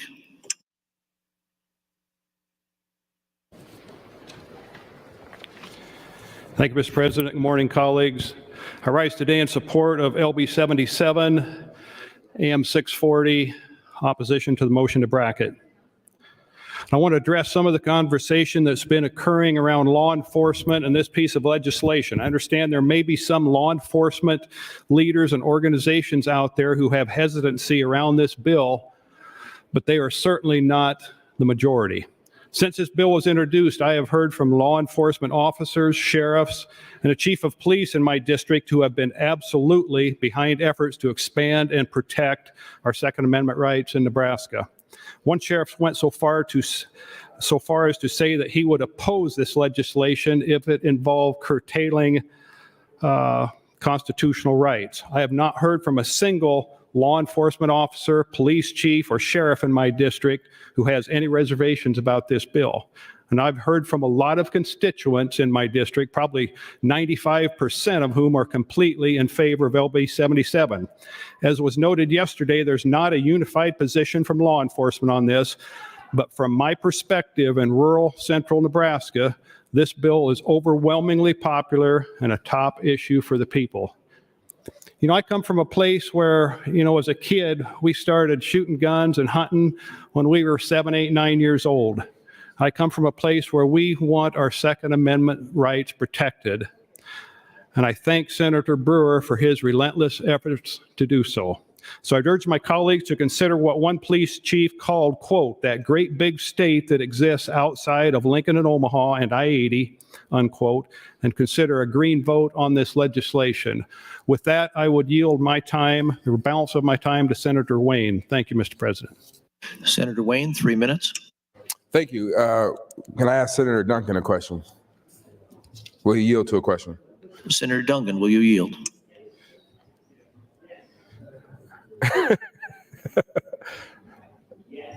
Okay, I get an extra 30 seconds now. I just want to know. But can you do you know what constructive possession is of a firearm? Is the mic okay? Yes.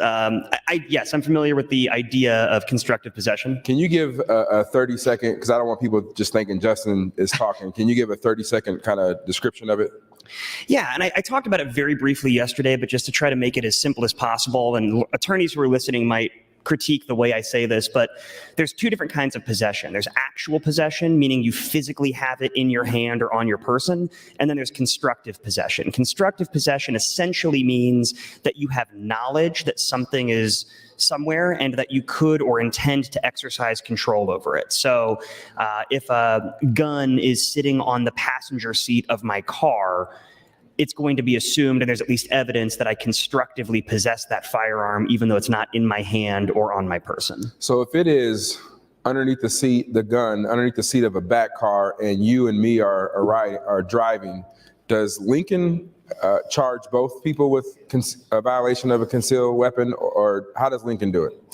I think it depends on the specific circumstances and who they actually interview and what people say they know, but I think they could, absolutely. If there's a belief that the individuals had knowledge the firearm was there, or other circumstantial evidence that they had knowledge of it, that they constructively possessed it, they could both get charged. There's specific case law that says circumstantial evidence can be taken into consideration with regards to constructive possession. So I think it's entirely possible. Thank you, Senator. And the reason I bring that up is because there are a lot of charges in that in Omaha, and if you don't Believe me, you can ask another attorney who practices in Omaha, Senator John Kavanaugh. That is a simple misdemeanor for most people, but the issue is 1 minute. the second time you're riding around in a car and you don't know that there's a gun in there or your friend has a gun, it's a felony charge. Now, you potentially lose your job because you're sitting in the county jail waiting for a preliminary hearing, then waiting for a trial or a plea. And all of those things that go with this carry concealed issue, we see a lot in Omaha that are disproportionately affecting Black and brown. And that's the struggle. Again, this isn't an easy bill for me. It's never been an easy bill for me. But I'm trying to balance these charges against these individuals, and every stat shows that once you are in the system, it's damn near impossible to get out. It's balancing those two. But what makes me lean a little more towards LB 77 is it's not changing how you buy a gun. It's not decreasing or lowering how you buy a gun. The gun purchase is still the same. Thank you, Mr. President. Senator John Kavanaugh, you're recognized. Thank you, Mr. President. Well, I would ask Senator Wayne a question if he wanted to finish his thought. Senator Wayne, will you yield? He doesn't want to finish. That's okay. And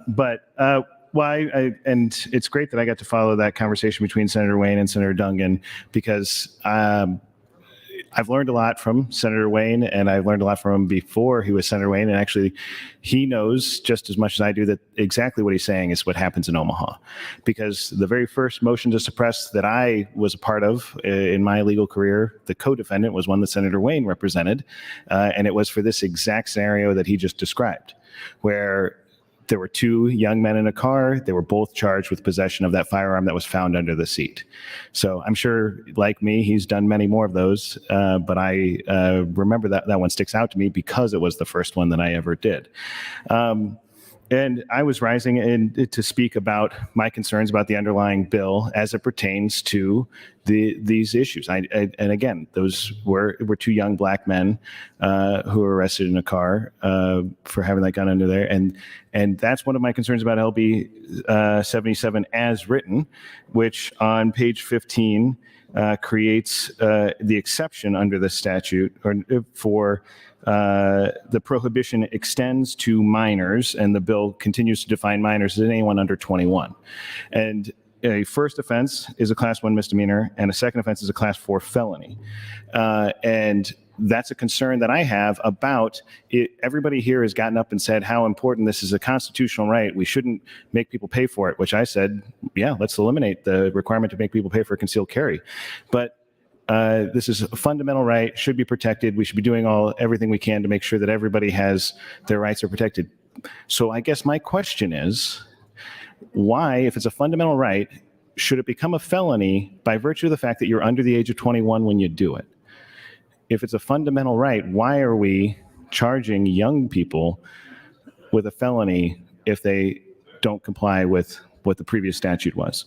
And the answer is what Senator Wayne pointed out, the desire to bump up charges, as he said, for young Black and brown men in Omaha.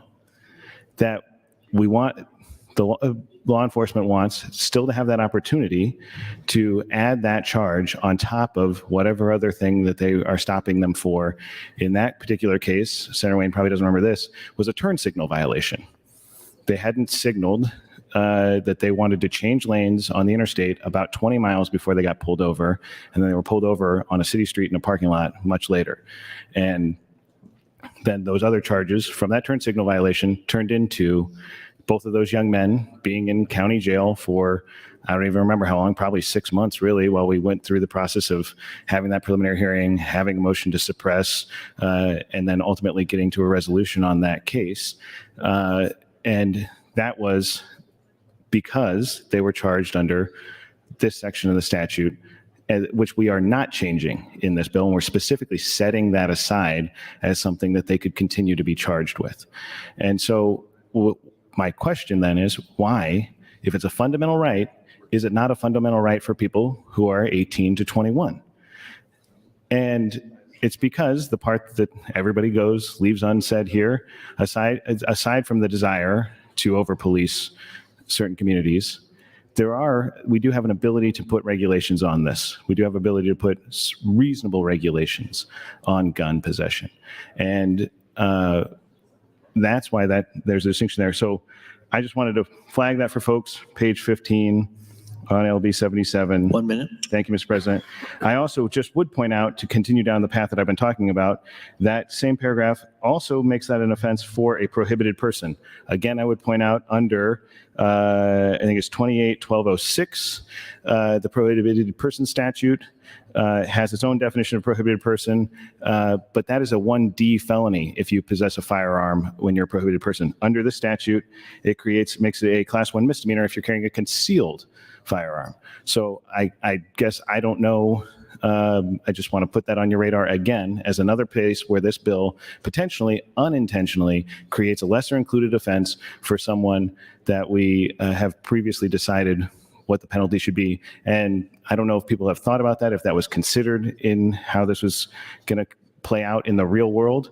But in the real world, that could result in some radically different charges and sentences for people under the prohibited person statute. So I do have mixed feelings. Senator. Thank you, Mr. President. Senator Armendariz, you are recognized. Thank you, Mr. Speaker. I wanted to speak today to my constituents so they can understand how I came to the conclusion of supporting LB 77 and Amendment 640. I've taken my time to listen to all sides of this debate over the last several months, including emails, phone calls, as well as the time on the floor the last 2 days.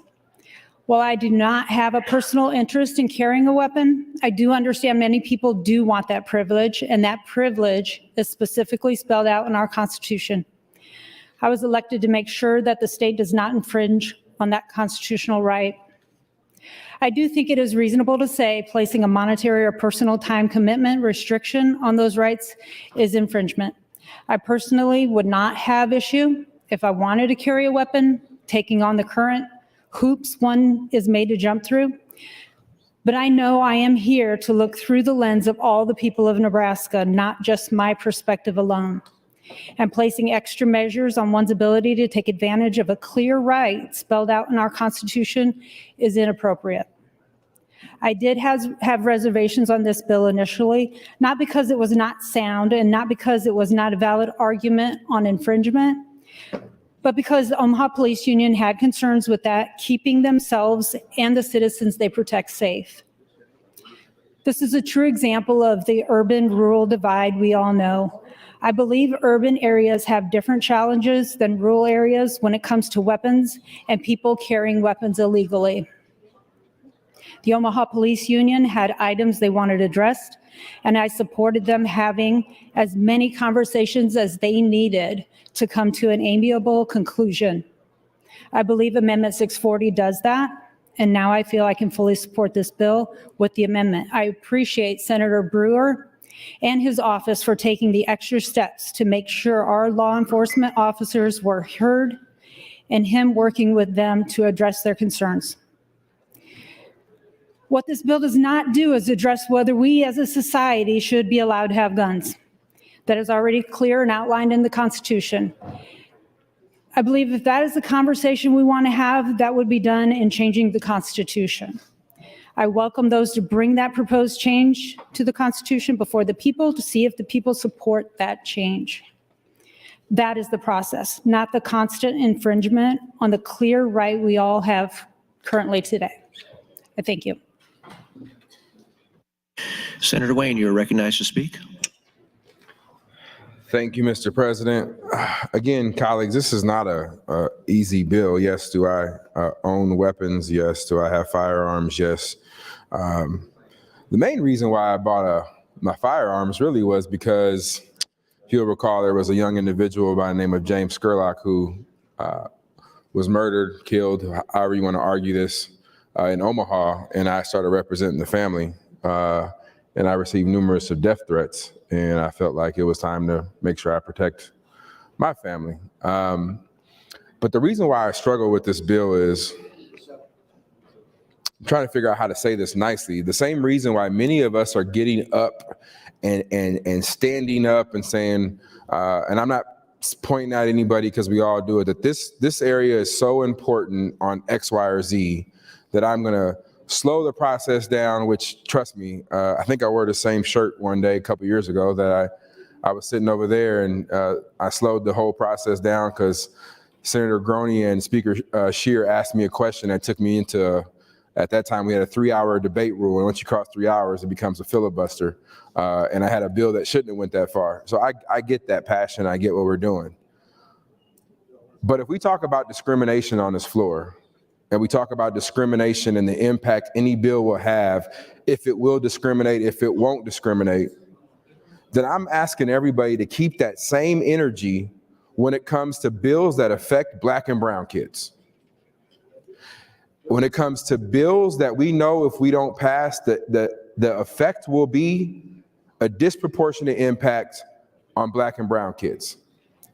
And I can't say it much more clearer than the police testified to this. But we don't have that same passion when it comes to discrimination that happens in East Omaha. So not passing LB 77, and I'm not talking about the underlying amendment, but not passing LB 77 as is, we know the effect. We know the data. The data is clear. Senator John Kavanaugh agreed in Omaha they use this to bump up. So by not passing it, we're saying it's okay. It's okay to discriminate. It's okay to add more charges to these young kids.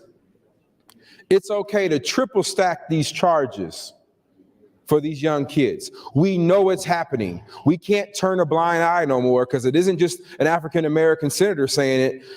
A Caucasian senator said, yes, it happens in Omaha. This is not a race bait type. These are facts. So I'm just saying, let's be consistent. There is tools being used to discriminate. LB 77 will take away those tools. So am I leaning towards LB 77? Absolutely. For that reason, just like many of you are leaning against or for other bills that have a practical effect of discriminating against a group or a subgroup that you feel passionate about. I'm just saying discrimination, discrimination, discrimination. Let's figure out how to solve them all. Rather than just say no, let's figure out how to get to a yes. I'm telling you, I'm going to ask Senator Erdman if I can propose a rule and have a hearing that you can't be on judiciary and education at the same time. Because for 5 days a week, I just hear no from every establishment on any changes we want to make to either system. Literally, I know how my day's going to go. No matter what bill is up, if it's trying to improve criminal justice, the prisons, education, it's no. It's no. But yet, in prison and education, the most people who are being affected look like me. So every day I hear no from every establishment. I have yet to hear a bill where we are making a difference and they're like, we support. It's tiring. So that's why when this bill, I voted out of committee, I said, I'm still trying to figure it out. I understand the gun issues. I understand what happens in my community and the violence there, but I also understand the prison and how these city ordinances are being used. It's a tough position to be in. So I'm asking colleagues, let's just be consistent. If we're going to say, hey, we're not going to support, thank you, Mr. President. Senator Von Gillern, you are recognized to speak. Good morning, colleagues. I first want to thank Senator Wayne for pointing out the hypocrisy of some of the previous testimonies that we've heard regarding 77 and frankly for reviewing it on its own merits. So thank you for that. I do rise opposed to the bracket motion and in support of 77 and the withdrawal of AM 55 and substitution of AM 640. And this is a topic that came up numerous times during my campaign this past year, and many people were supportive of changing the law to allow for permitless concealed carry. In fact, for many of them, it was the first issue they asked me about when after greeting them at the door. As Senator Brewer has previously noted, the same angst, the same fears, the same arguments that were posed when permitted concealed carry was debated a number of years ago are being presented in this argument. While gun violence has increased nationally, there can be really no tie found between concealed carry or permitless concealed carry or open carry in the commitment of those crimes. In fact, as has been testified already and will be testified additionally today, I'm certain there are many, many stories about cases where a legal concealed carry holder has prevented a crime and prevented harm from coming to an individual. There's no reason to appear, it doesn't appear to be any reason to anticipate an increase of gun violence should 77 pass and the citizens of Nebraska be allowed to carry a weapon. Just a reminder, that is a right that we currently possess. The only change would be simply we don't have to go through the permit process and the payment of hundreds of dollars and waiting periods that are unreasonable in order to get that done. Again, since concealed carry passed, there's been no measurable increase of gun incidents related to the concealed carry of weapons. And I just want to remind, that's what we're talking about today. We're talking about concealed carry of weapons by legal carriers, by people that want to abide by the law. I possess a concealed carry permit. I had to jump through many hoops in order to get that done. In fact, a number of years ago, I mistakenly allowed that permit to expire and had to go through the whole process again. Frankly, it's burdensome, it's time consuming, and it's expensive. And sometimes those who need it the most have the least access to it. The process, frankly, felt punitive. It felt as if many of the rules were simply created to slow the process and deter applicants from completing the process. And of course, I wasn't in this body when that law was passed, so I don't know what the motivations were or what concessions might have been made in the development of that law, but that's the way it feels as an applicant. I've had the occasion to interact with law enforcement on several occasions since I received my permit. I've followed the rules that stand today, and rules that I want to remind everyone will continue to stand under 77. Not only stand, but they get firmer under 77. Those rules mandate that you shall inform a law enforcement officer that you hold a permit or that you are carrying a weapon, regardless of whether you are carrying or not. And again, 77 stiffens those penalties for lack of announcement. The Amendment 640 actually clarifies the definition of a prohibited person for the purposes of constitutional carry. 640 makes the third offense, failure to inform, a Class 4 felony. Currently, a first offense is a Class 3 misdemeanor and a second offense is a Class 1 misdemeanor. So again, there are many elements of this bill in the amendment that are actually going to stiffen things and create additional regulations that many of my colleagues are actually desiring and asking for. I think it's also important to understand what 77 would not do. It would not allow felons or perpetrators of domestic violence, those with dangerous mental illness or other prohibited persons from carrying weapons. It would not change the list of locations where concealed handguns are prohibited. It would not stop businesses from prohibiting weapons on their premises. It would not change background check requirements for obtaining a handgun. I want to repeat that again. It will not change background check requirements for obtaining a handgun. And it would not get rid of the current concealed handgun permit program or affect the validity of permits for interstate reciprocity. All very important items. Current laws are very tricky around the possession of a handgun, particularly in a vehicle, and Senator Wayne alluded to that earlier. Under the current law, if you have a handgun in your vehicle and it's in the glove compartment, that's a concealed weapon. And again, that was mentioned earlier, and that was part of the reason that many people actually obtain their concealed carry permit, not so they can carry it on their hip or their boot or in a bag, but so they can carry it in their vehicle. Time, Senator. Thank you. Thank you, Senator Von Gillern. Senator Erdman would like to announce 3 guests, Kim Metz, Logan Metz, and Colby Lucetto, who are located under the balcony. Please stand and be recognized by your Nebraska Legislature.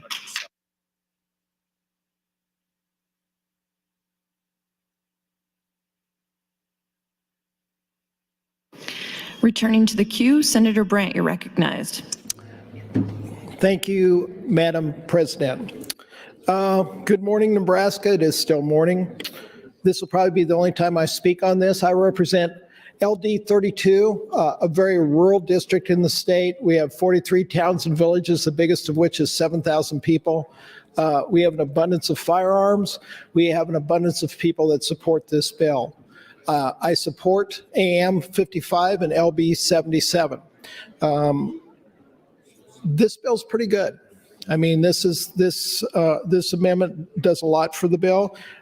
Senator Brewer passed out literature from the Nebraska Sheriff's Association that now support the bill with the passage of the amendment. I have not heard from my sheriffs per se on this, but if there was a problem, I'm sure they would be contacting me. In regards to law enforcement, what this bill would do is it would require a person immediately notify a law enforcement officer or other emergency responder when contacted while carrying a concealed handgun. That means if you get pulled over in your truck or your car and you have a gun in the vehicle, they would be required to immediately reveal that information. What it does not do, it would not change the list of locations where concealed handguns are prohibited. It would not stop businesses from prohibiting weapons in their premises. So if they've got the sticker on the door that says no guns, that means no guns. It would not change the background check requirements for obtaining a handgun. These are all very important. I don't know if anybody has listed all of the states that have constitutional carry. Currently, there are 25, and I want to read these for the record.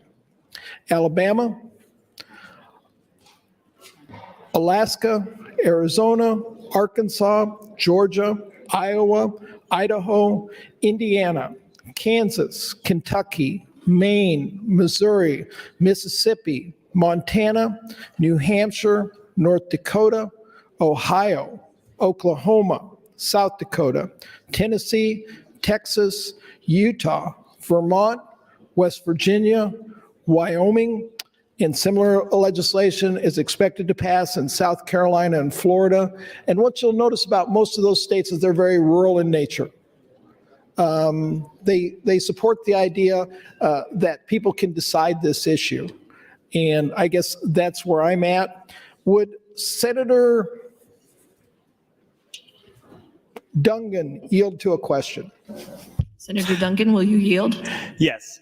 Senator Dungan, we talked some on what Senator Kavanaugh was presenting, and I just would like some clarification from a legal standpoint. So let's say today I'm driving through Lincoln and I get pulled over as a lawful citizen, and that gun is, I set that gun on the passenger seat. What are the consequences? Assuming that you're following the local ordinances with regards to proper transport and you don't have any prior felony convictions or for any other reason are a prohibited person, you'd be okay with that, I believe. Same scenario, I've got the gun in my belt. Did anything change? I think it depends on how much of it is visible to the officer when they're having that conversation with you. I know that in the proposed law, there's a different and more specific definition of concealed, but there's some case law about what counts as concealed and what doesn't, and it gets a little bit, in my review, subjective as to whether it can or can't be seen. But yeah, if it's obscured or it seems like there's intent to hide it, then you could get in trouble at that point because it's now concealed. Same scenario, the gun is in the cubby hole. Cubby hole. Glove compartment, hidden. That's a concealed weapon at that point. What would be the penalty for that? Carry concealed weapon, I believe it's a class 1 misdemeanor if it's your first offense. I'd have to double check. I'm sorry for not knowing that off the top of my head. So actually the new law is more severe or less severe? Well, there are multiple penalties contemplated in LB 77. Are you talking about the amendment or in 77? The amendment. I have to pull it up here again. I apologize. I believe potentially more severe depending on if it's your second offense or third offense. All right. Class 1 misdemeanor for a second offense, class 4 felony for a third offense, I believe. I'd have to go back and read that, but yeah. All right. I appreciate that. Time, Senator. Thank you. Thank you, Senators Brandt and Dungan. Senator Dungan, you're recognized. Thank you. And thank you to Senator Brandt for asking those questions. The reason I hesitate on some of those is one of the most obnoxious things a lawyer will answer with is "it depends." And I apologize for being somewhat equivocal in my answers. I want to make sure that I'm giving accurate information, though. I think that Senator Brandt's comments are well taken, but I also think that it somewhat highlights a lot of my issues with what we're talking about here with regard to AM 640 as well as the underlying bill of 77, and that there is a lot of ambiguity. One of the things that I think causes some of my biggest hesitation about AM 640 is the nature with which the amendment was brought to the floor. Obviously, we're looking, again, if you look at the board, it's a motion to withdraw AM 55 and then ultimately substitute 640. But as I discussed yesterday, and I think it's important for us to continue to talk about, 640 is a substantive and significant modification to LB 77. For LB 77 to make it out of the committee, I'm not a member of Judiciary, but I know there's been many discussions both on the floor and in the committee about the effects that LB 77 has on certain populations. I really, really appreciate Senator Wayne making the comments he made earlier about the disproportionate effect on certain marginalized populations. He speaks to that in a way that I possibly couldn't, and I appreciate him articulating that. But I think that when the discussion surrounding LB 77 in committee was somewhat predicated on the negative effects that some of these laws have on marginalized populations, and then once it hits the floor, we have AM 640, which then institutes new crimes, new penalties, and new language, it's problematic for me when, in order to get it out of committee, it looked one way, and then now that it hits the floor, there's a potential amendment that implements an entirely separate provision. I know we talked a little bit yesterday about this, but the whole purpose of the committee hearings are to provide the public the opportunity to comment on these things and to provide the public and the members of the committee to fully appreciate and fully understand what the bill is that they're passing and what the potential consequences of that bill could be. And so when I say that this amendment on 640 creates a new crime, it's not hyperbole. It literally creates a new crime of the carrying a firearm during the commission of a misdemeanor, however they phrase it. But it's literally a new section, a new crime that's being put in here with its own specific penalties and an entire definitional section of what counts as a dangerous misdemeanor.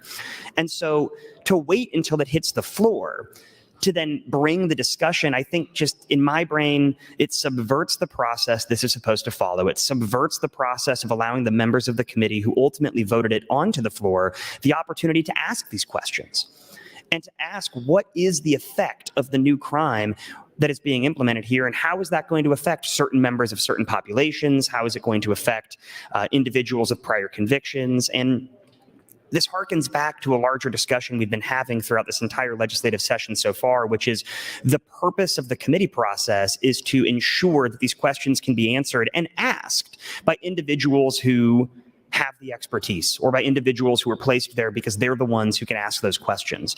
So I reiterate that not to belabor the point, but just to highlight again that 640 is not a small amendment. It's not a cleanup amendment. It is substantive in nature. And so I would urge my colleagues to take that into consideration when determining whether or not they should support the addition of that amendment onto a bill that's already made its way to the floor. I also want to take a moment just to highlight again some of the data and the information that we've been talking about. 1 minute. Thank you. I appreciated Senator Hardin talking about data, and I appreciated some of the discussions we've had so far on this debate about whether or not anecdotes or data are helpful in passing legislation or debating issues of legislation. And I still maintain that anecdotes are helpful insofar as they can be illuminating of certain problems, but I still believe that we cannot and should not be legislating based on anecdote alone. And the fact that the vast majority of studies that have been done demonstrate an increase in violent crime if bills like this pass is problematic to me. One of the things in my campaign that I talked about on a regular basis that was reiterated by constituents is we want less violent crime. And I fear that if this bill passes, violent crime will increase It's happened elsewhere. I'm not saying there's going to be blood pouring down the streets. We're not being hyperbolic about that, but the studies and the numbers show that crime Time, does Senator. increase. Thank you. Thank you, Senator Duncan. Senator Michaela Cavanaugh, you're recognized. Thank you, Madam President. I rise in support of the bracket motion and in opposition of the withdrawal AM 55 to substitute with AM 640, although I just oppose all of it anyways. So when we had the concealed carry bill, I think it was last year, here's my biggest issue with the concealed carry. I'm fine with people having concealed carry permits and go through the training. That's, I think, important and appropriate. But if we get rid of the permit, we get rid of the training. That's the problem. And I offered last year the option to create some sort of fund, whether it's a scholarship fund that we're very fond of for people that can't afford it, a scholarship fund for the training. But the training is important. And people have argued you don't need training if you have open carry. Well, I think you should. But I'm not here to fight that fight today. I'm certainly just want to protect the training that we do have. I don't want to remove the training that we currently have. I'd be happy to expand the requirement of training, but I certainly don't want to diminish the requirement of training. And Senator Brewer, at least last year, and perhaps he has this year, and I missed it, talked about the training and how important the training was and how much he appreciated the training.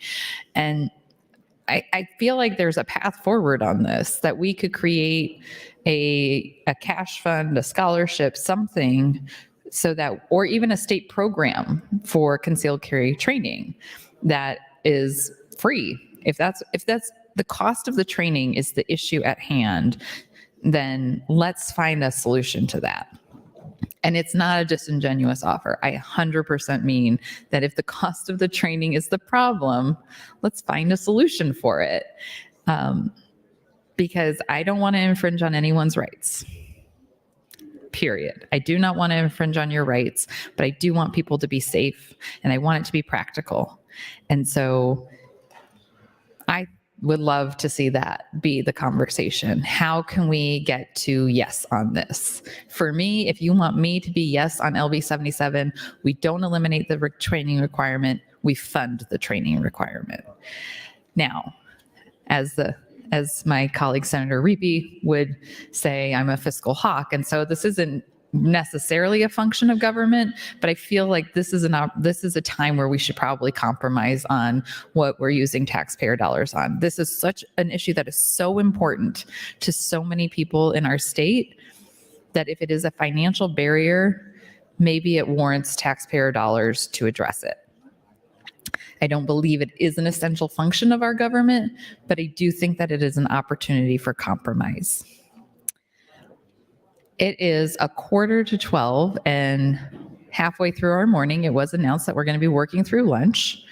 I'm fine with working through lunch. I do think that it does speak to the broader issue that we're having this session of just ramrodding our way through legislation, that we're trying to rush through every single bill. We know that this is going to go 8 hours. I'm unclear as to why we need to take this through lunch, except for just another example of rushing through. And also, there's going to be fewer people here over the lunch hour. There just always is. People drop off. People get hungry or hangry. And so it feels like we're doing a disservice to the public debate by rushing through this yet again. We can continue this debate tomorrow, but you know, as the speaker said, the agenda is his prerogative. It's unfortunate that we're rushing through this bill, but we are where we are, I guess. So, colleagues, if you do leave to go to a lunch, please check out, because I will likely do a call of the House, and I don't want anybody to be mad because they get called back while they're out of the building at a lunch. So if you leave, check out, That way you don't have to come back for a call of the House. And yeah, with that, I guess I'm pretty much out of time. So Madam President, it's lovely to see you up there. And thank you. I yield the remainder of my time to the chair. Thank you, Senator Michaela Kavanaugh. Senator Day, you're recognized. Thank you, Madam President, and good almost afternoon, colleagues. I stepped out for a minute into the rotunda while Senator Von Gillern was talking on the mic about Omaha Police, and as a fellow Omaha senator, I was just going to ask him a few questions on the mic if he would yield. Senator Von Gillern, will you yield? I will. Okay, thank you, Senator. So you mentioned the Omaha Police in your time on the mic. Is that correct? I'm sorry, I didn't hear everything that you said. I don't recall. I may have, but if I did, it would have been with regards to the Omaha Police Officers Association. Okay, just to clarify, so does the Chief of Police of Omaha support or oppose this bill? Opposes. Okay, does the mayor of Omaha and the city of Omaha oppose or support this bill? My understanding is the mayor opposes it. Okay, is there any concern on your part as an Omaha senator of this bill being amended with Amendment 640 with the carve out for Omaha and Lincoln, and that opening the city of Omaha up to lawsuits related to that carve out? Actually, it's not a carve out for Omaha because the amendment applies to statewide. There is no carve out for Omaha. I know last year that term was used to discuss the amendment last year, but this amendment this year is very different. The penalties that are imposed for multiple repetitive infractions of 77 apply statewide. There is no carve out for the city of Omaha. Okay, so as I understand it, Amendment 640 applies for everyone statewide. It's not just specific to the cities of Omaha and Lincoln. Yes. Okay, thank you. And then leading with that question, related to what Senator Wayne was talking about earlier with the disproportionate effects on marginalized communities with this type of law, how would this bill change that, in your opinion? Would this bill change the disproportionate effect of gun laws on Black and brown communities? Yeah, thank you. That's a great question, Senator Day. And yes, I believe it will change that. I mean, currently there are fees, there are application processes there. And interestingly, this just occurred to me, but there's a great debate of which I believe you've testified on behalf of regarding voter ID and the expense of obtaining an ID in order to vote in Nebraska. The fees associated with this in order to carry a concealed weapon are multiples of the expense of obtaining a driver's license. So yeah, it is a disproportionate effect on marginalized communities, I mean, many of whom are Black and brown individuals. So what about the furthering of the increase in charges? How does that affect within the amendment? Because we have increased potential for charges within the amendment. How does that affect Black and brown communities in East Omaha or wherever?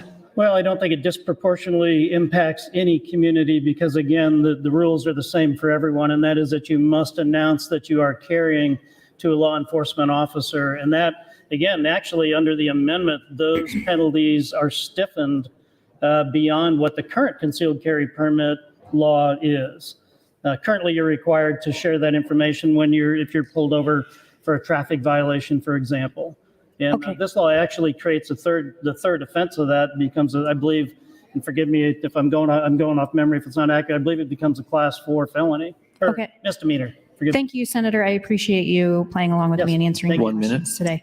So I guess my question was to the larger discussion about the increased penalties within the amendment that will inevitably get passed with LB 77 and how that would affect what are already potentially increased penalties for Black and brown communities with this type of bill. We're not, from my perspective, and maybe I'm wrong, it sounds like Senator Von Gillern has a different perspective, but this does not decrease the effects of gun laws on Black and brown communities and the disproportionate effects of those. So I'm still listening here. I still am confused a little bit about all of that. But again, I appreciate Senator Von Gillern's willingness to answer my questions. Thank you. Senator Raybold, you are recognized to speak. Thank you, Mr. President. I just want to weigh in on some of these questions. So LB 77 would negate existing laws that we have in the city of Lincoln and the city of Omaha when it is in regards to firearms. And that's probably why Chief Ewan said opposing LB 77 isn't about denying rights. It's about maintaining already established precautions. Is now the time to make it easier for more people to have more guns in more places? And just the thought of untrained Nebraskans, of some of whom couldn't even pass a criminal background check, carrying concealed weapons is downright scary. Chief Schmatter also said the same thing. LB 77 would reverse the current downward trend in the city's violent crime. LB 77 would reverse the current downward trend in the city's violent crime rate. And tragically, and I think unfortunately, addressing some of Senator Wayne's concern and Senator McKinney's concerns, whether LB 77 passes or if it fails to pass, unfortunately, I think in the city of Omaha, you will see the same discrimination that is going on right now. Senator Duncan also talked about data and statistics. I love data. I love statistics. I have all my papers here with citing the sources.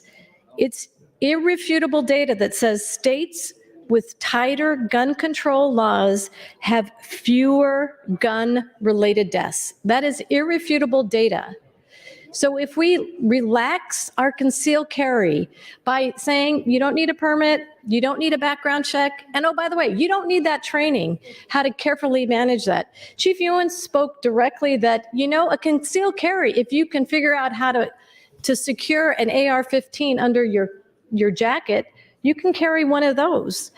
The other thing that we need to keep in mind, the United States, the states with the most guns report the most suicides.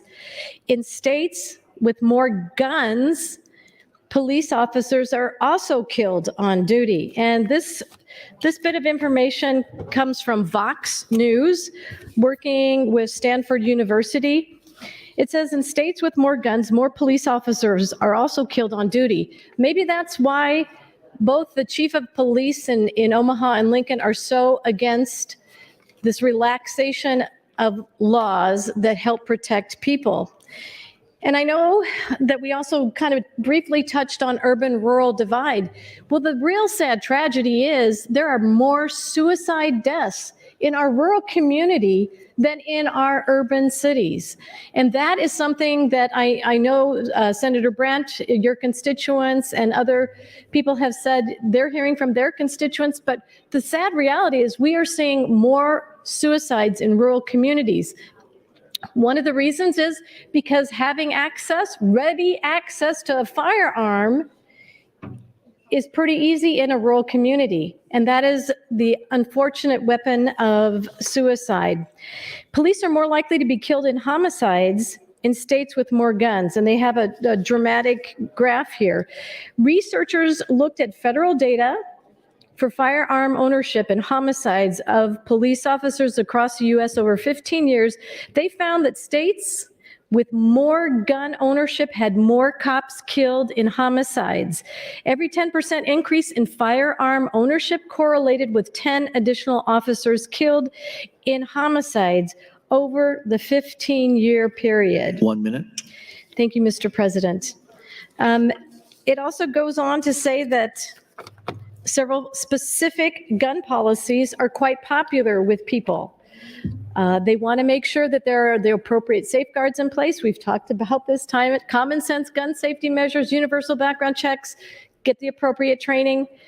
So I want to just keep reiterating that, and then jumping right back to the Second Amendment rights and going to our favorite conservative constitutional Supreme Court justice. Again, he says, like most rights, the right secured by the Second Amendment right is not unlimited. The Second Amendment right is not unlimited. It is not a right to keep and carry any weapon whatsoever in any manner whatsoever and for whatever purpose. So my next section that I wanted to Time, Senator. Thank you, Mr. President. Senator Bosselman, you are recognized. Thank you, Mr. Speaker. Good morning, Nebraska. Good morning, colleagues. I haven't spent any time talking on this bill. I do oppose the motion 53, and I do support Senator Brewer's motion 46 and LB 77. I want to talk maybe to address some of the comments that have been made on youth and firearms and those type of things. As a parent, over the years, when my son turned sixth grade, he started in the 4-H program on shooting sports. I became a shooting sports instructor. As a parent, I took on that responsibility. As a parent, it's my responsibility is having firearms in my home that I teach my children and his or her friends safe use of firearms. What does that look like? The 4-H has a program that they do. That's where I was trained, and that's where my son was trained. The Boy Scouts have a program for certain firearms. Our public schools and our private schools have training in shooting sports as well. Thousands of kids every year participate in shooting sports, handgun, rifle, shotgun. First part of May, there's over 2,000 6th to 12th graders, over 2,000 6th to 12th graders that will compete in a trap in the state national shoot out at Doniphan. That's been going on for a long time. I know that's been going on for over 10 years when I was involved with it. My son was shooting out there. Never an incident, not one. Schools are providing that training for handling that. Handgun, air rifles, 22 rifles, that's being done in competition. That's being taught to youth as well. So when there's concern that no one's being trained, no one's being educated on it, one, it comes back to the parent's responsibility to do that. Two, to let you know that there are thousands. Hunter safety.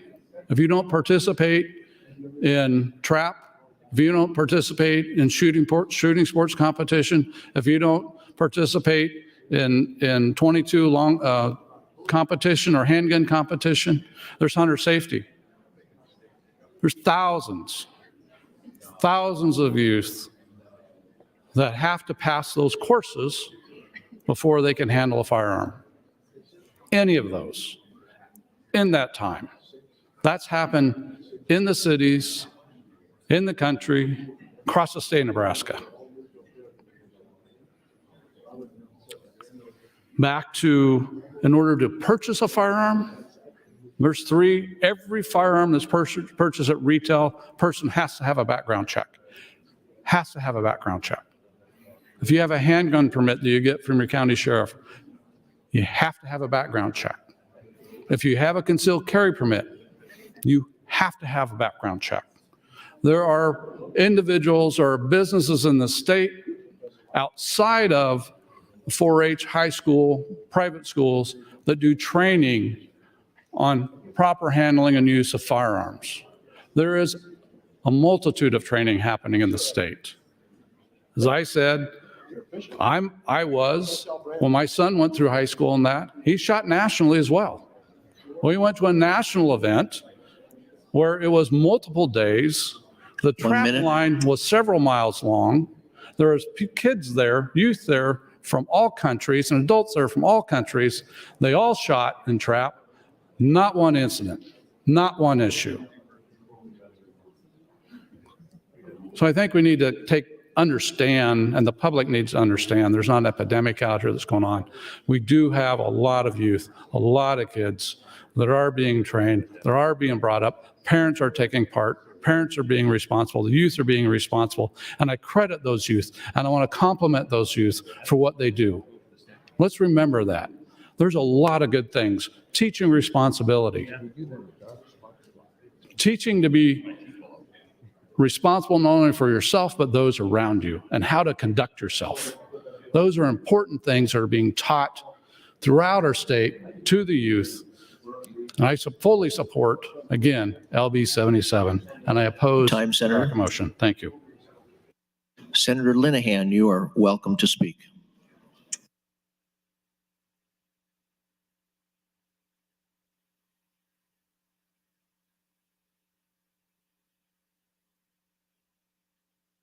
I don't see Senator Linehan. Senator Albright, you're welcome to speak. Thank you, Mr. President.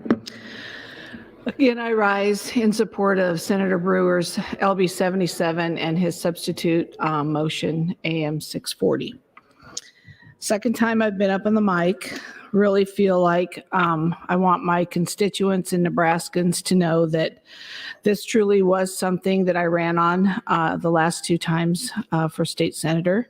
Certainly something that in District 17, Wayne, Thurston, Dakota, and portions of Dixon County are very much in support of. I did, however, just kind of select one particular email that I'd received. This person is not from my district. I could certainly bring up many of those if I need to, but I selected it because this gentleman is a veteran of the Navy, and so was my father at one time. I really appreciate everything Senator Bostelman just had to say about our youth. My brother Rick has been a coach in the Papillion area for TRAP for many, many years. And, you know, these kids take a great interest in doing it the right way and being responsible. And this is exactly what this bill will do is, again, we have to educate people on doing things the right way. We're talking about people who are responsible gun owners that want to see this bill passed. This particular individual that I want to talk about a little bit in his email to my office, and again, we did get many proponents on LB 77 since we've been here. I'm contacting you on the subject of LB 77. I'm a veteran of the Navy since 1988 and a combat veteran of Desert Storm. I've been a strong supporter of the Second Amendment. I took an oath to protect the Constitution since 1986 and will still defend it until the day I see my Creator, God. I've worked very hard with lots of people around my state, with senators, with the NRA, the OGOA, and the NFOA, and other Second Amendment organizations for the past 20 years. Played a part in having my local police chief and county sheriff, lots of other people in the county making, and this gentleman's from Odo County. Shout out to Senator Slama and Senator Clements. One of the 91 counties in the states proclaiming to be a Second Amendment sanctuary. Lancaster and Douglas being the only two not standing with the rest of the state. Obviously, that is changing with this bill. I have family members, friends, and even coworkers that live in our county and that are strong Second Amendment advocates. Hopefully, they're reaching out to you just like I am, voicing their opinion to you and other senators that you should vote for LB 77, the constitutional carry that is coming up for a vote this Wednesday. I know that you did take an oath similar to what I did over 35 years ago to defend and to protect not just the Second Amendment, but all of them.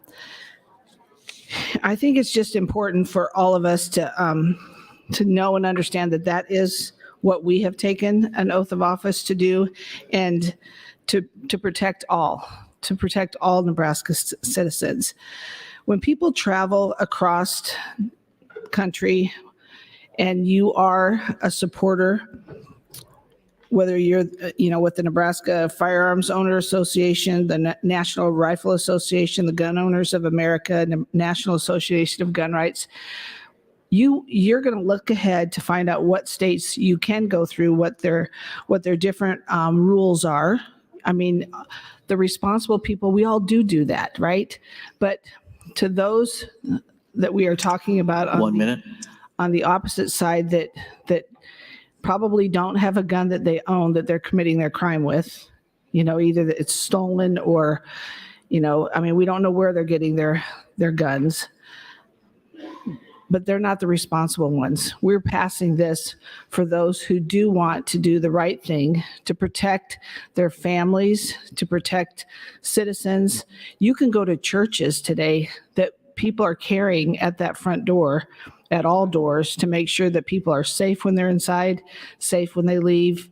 I mean, I like to know that that I have many friends that carry, and happy to know that they're with me at the time when I'm in situations that might be uncomfortable to me.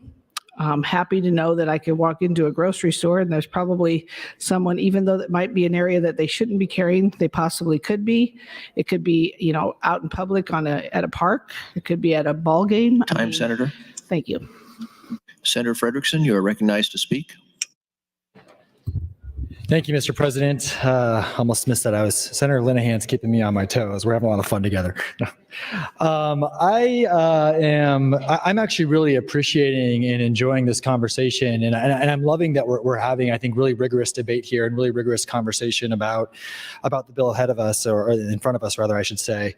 I want to bring attention to something that one of my fellow freshman senators, Senator George Dungan, said earlier on the floor. He's looking at his eyebrows. I was nervous about what I'm going to say.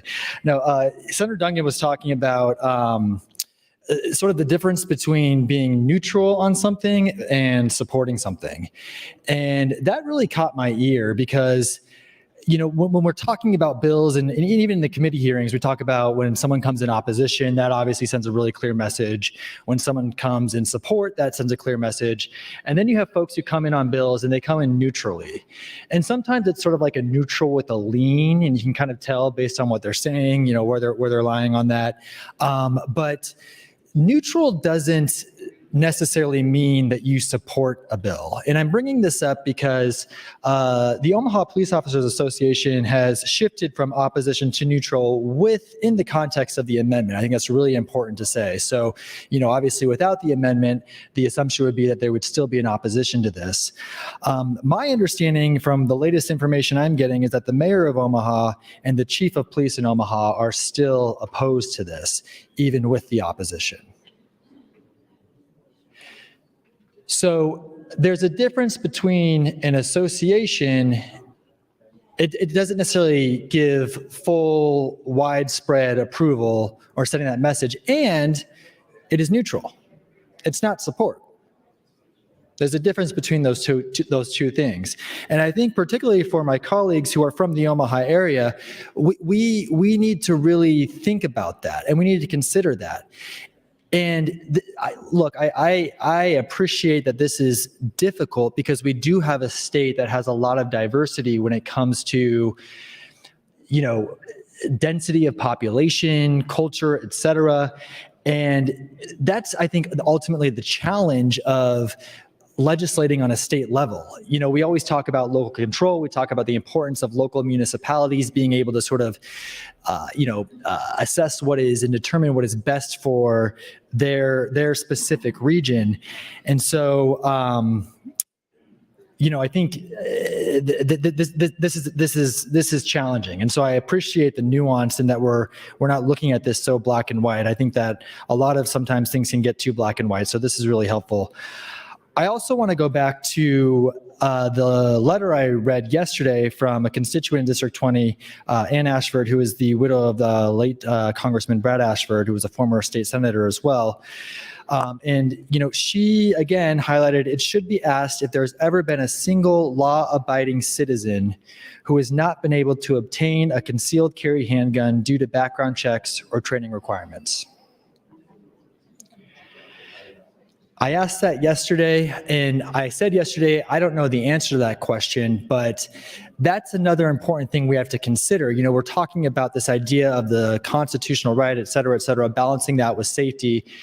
So we need to ask, is there actually an issue with law-abiding citizens obtaining these permits? I haven't quite heard that yet. So, you know, that's my sort of rub right now with that. I also want to say, and I don't know if Senator Wayne's on the floor or not, but he was speaking some truth on the mic earlier about ways that this is going to have an impact, you know, from a racial perspective. 1 minute. Thank you, Mr. President. And I was going to yield him some more time, but I guess a minute isn't enough to probably give a dissertation level speech on this. So I will, I'm going to stop there and just say I'm going to continue to listen. And I'm really grateful for this debate, and I'm enjoying my colleagues' perspectives on the floor. So thank you, Mr. President. Senator McKinney, you're recognized to speak. Thank you, Mr. President. I have, I don't know, a few words to say this, and I will say on the mic that I do support LB 77 in its original form, and I have questions about AM 640. And I support LB 77 in its original form for the reasons Senator Wayne supports it in its original form, because there's nuance to this bill. There's always a but, wait, maybe, because, oh, maybe they don't have the data, maybe this is wrong when it comes to issues pertaining to Black people in this state. And that is my problem. If I introduced a bill to take away those city ordinances or those restrictions that will be eliminated in the bill, I could not get it passed. And y'all know it. Let's be honest here. The police would fill the room, and I couldn't get it passed. But this is an option to get those restrictions taken off the books. So why not try it? Because I don't see a willingness to, one, pass a bill to make sure that we have racial impact statements on bills like this. I don't see a willingness to listen to the nuance and understand the nuance. It's always a but, maybe, no, wait, do this. We understand that, you know, Black kids are disproportionately arrested by police and disproportionately killed by police. But wait, it's okay. It wouldn't be so bad. A lot of y'all don't live in an area where almost every week there's a shooting. There's kids getting killed around the corner from where I live. Those type of things. And then you also have police harassing people all the time, looking for guns. Oh, you never had your car stopped. You've never been stopped by the police and they pull you and your friends out of your car and they embarrass you. And the only thing they're looking for is a gun and they tell you to go. None of y'all have to live through that trauma. So when you ask me, why are you thinking about voting for this or why are you supporting this? That's why. We passed some gun laws in what, 2009 or 2011, and in an Omaha World Herald article, it said that change increased our prison population. And that increase was mostly from my district. Literally.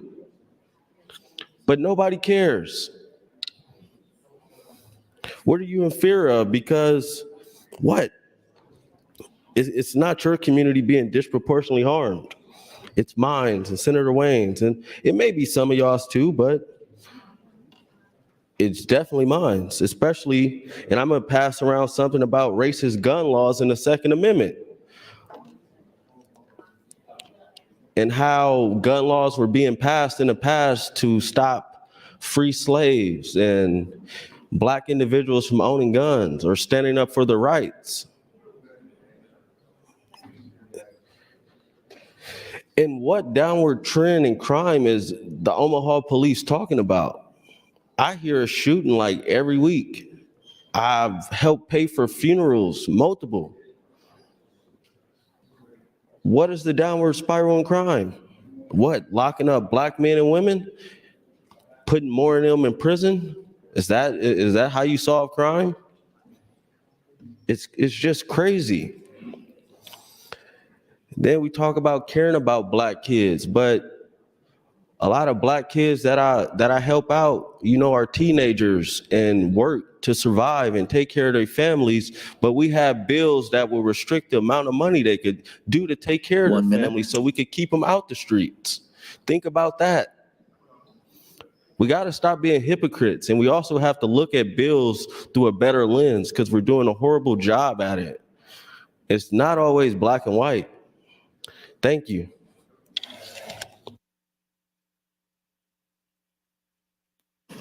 Senator Slama, you are recognized to speak. Thank you, Mr. President, and good afternoon, colleagues. I know we've talked a lot, and I'm still in support of LB 77, amended or unamended. As I understand it, the amendment would get everybody on board so we can get this bill across the finish line. So as such, I'm in support of it. There's been a lot of references to law enforcement and our value of their opinions with regards to firearms. And I appreciate the thoughts of the Omaha Police Union, the Lincoln Police Union, Omaha Sheriff's Department, and Lincoln Sheriff's Department in discussing this bill. But where we're losing input from law enforcement is from our rural areas. And there was an op-ed that I found to be really interesting in the Pawnee County newspaper back when all of our counties except for 2 in the state of Nebraska were adopting Second Amendment sanctuary status. And I wanted to take some time to read that op-ed because it's from our Pawnee County Sheriff, Brendan Lang, who is massively understaffed in his office thanks to regulations that we passed that I fought against that adversely impacted our rural police departments. But I wanted to take some time to share his thoughts because the rural perspective is truly the one that's being lost here, especially as we're seeing opposition from overwhelmingly urban senators. Quote, I think it is time we discuss sanctuary county status. First, let's start with some definitions, according to Wikipedia. A Second Amendment sanctuary is a state, county, or locality in the United States that has adopted laws or resolutions that prohibit or impede the enforcement of certain gun control measures perceived as a violation of the Second Amendment, such as universal gun background checks, high-capacity magazine bans, assault weapon bans, red flag laws, etc. A red flag law is a gun control law that permits police or family members to petition a state court to order the temporary removal of firearms from a person who may present a danger to the others or themselves. A judge makes the determination to issue the order based on statements and actions made by the gun owner in question. Refusal to comply with the order is punishable as a criminal offense. After a set time, the guns are returned to the person from whom they were seized unless another court hearing extends the period of confiscation.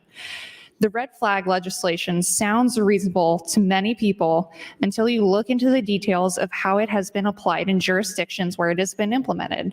There have been numerous incidents where gun owners, family members, and police have been killed while trying to enforce these unconstitutional laws. We already have laws that separate dangerous people from weapons. I have used them several times, and everything was done in a way where everyone's rights were preserved. I attended a meeting of the Nebraska Legislature back in January or February to voice my opinion on pending firearms legislations that would have banned standard capacity magazines, so 10 plus rounds, and institute red flag laws. At that point, certain groups had dumped millions of dollars in states all across the nation in an attempt to get this type of legislation passed. Unfortunately, I was not able to give my testimony as the matter had been tabled for the coming year prior to my arrival.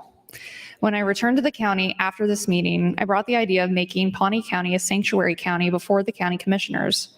To my surprise, this was not the first time that someone had brought it up to at least one of the 3 commissioners, and all seemed to take some interest in the idea at the time.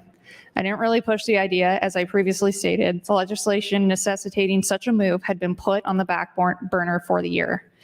At that time, Morrill County was the first and only county in the state where the commissioners voted to adopt sanctuary status. Since then, thank you, Mr. President, Box Butte, Sherman, Dual, Scottsbluff, Cherry, Cheyenne, and Frontier counties have all passed sanctuary resolutions, and many more are looking into the issue. Local sheriffs I have questioned wholeheartedly disagree with the red flag laws as they are written, and I refuse to enforce them, end quote. This is just part of this op-ed that I'll continue to read on my next turn on the mic.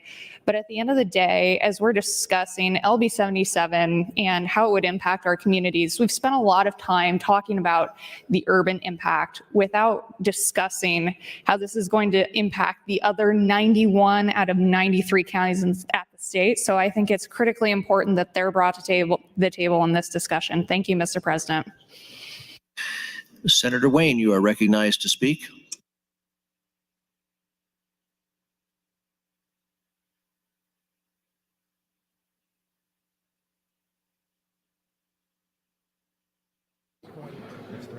Thank you, Mr. President. I was outside. I'm glad I can hear out in the rotunda. It's my last time I'm gonna speak on this issue and kind of let people else just talk. But I want people to know that there is just a lot of thought and deliberation for many of us in this body on this bill, because we're weighing so many different issues. I'm not in favor of the bracket motion. My committee already, I felt, dealt with this and talked about it and moved it forward. But I do struggle a little bit with the amendment. But the underlining bill, again, I think for me, it's about balancing both the impact of the practical situation of what's going on and trying to reduce some of the disparity that I see happening throughout our community. I do want to reiterate a couple points. One, this does not change how somebody purchases a weapon. You still have to go through a background check. You still have to do all the things you would do. So the argument about proliferation of guns is just, it doesn't really pertain to this particular bill. Some people may be against guns in general or the increase in guns, but that's a different thing. And so what I hope people who may be unfortunately watching us understand it, it's easy to say no. It's easy to get up and have talking points on either side of the aisle. It doesn't really matter because both sides do it, and those in the middle also do it. What's hard in this body is to be consistent in the nuances of all of these bills. And that's where the debate kind of, if you're going to have a real debate, you got to center around those nuances. And so I don't take validity in whether certain people are for or against the bill, because it's a valid concept. You're either for or against it, but it doesn't sway me one way or another because people come from different backgrounds. For my district, my first year, we had a preemption bill around this kind of topic, and I voted for it, and people couldn't believe why I would vote for it. And it was because at that time, well, still, I represent a lot of people outside the city of Omaha, believe it or not, outside of city limits.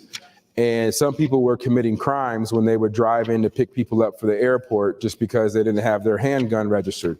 Now, since that's been changed, and if you live outside, you don't have to, but there are city ordinances out there that are complicated that unfortunately I think we have to do something about. So to me, this bill for me is about the impact it'll have in reducing the overall disparity that exists. I don't think it doesn't change anything from how somebody actually purchases a gun or a weapon in that regard. So I do have some concerns around the expansion of prohibited people, but I'm willing to have those conversations and keep things going forward. That's why we have 3 rounds of debate. The biggest issue, I think the misnomer is we can't take a gun bill and just talk about guns and say, oh, this is a no because I'm just anti-gun. Because again, there's nuances. There's nuances for me, there's nuances for everybody, and I just encourage everybody to talk about the nuances. Second thing, which is kind of completely off topic, but I had a couple people talk to me about fiscal notes, and I just want to say this for particularly the freshmen, because nobody told me this until I figured out it happened on one of my bills. But when you have an A bill, and an A bill, so if my bill is number 1, and there's a fiscal note on it that says it's going to decrease or increase or whatever to the general fund, cash fund, wherever those funds come from, after you pass general file, there'll be a LB1A. That 1A is an A bill that pays for the bill that you're introducing. Those A bills actually sit on select file, or your bill actually sits on select file until the budget is passed. So people who are in committee are worried about this has too big of a fiscal note, or this doesn't have a big enough fiscal note, or whatever. Don't let that be the determining factor of why you kick out a bill, because there's a process on the floor that handles that. So if I have a bill for 100 million and the A bill comes out and it's 100 million, it's going to sit there until the budget comes out. And when the budget comes out, we'll know how much on the floor is left over.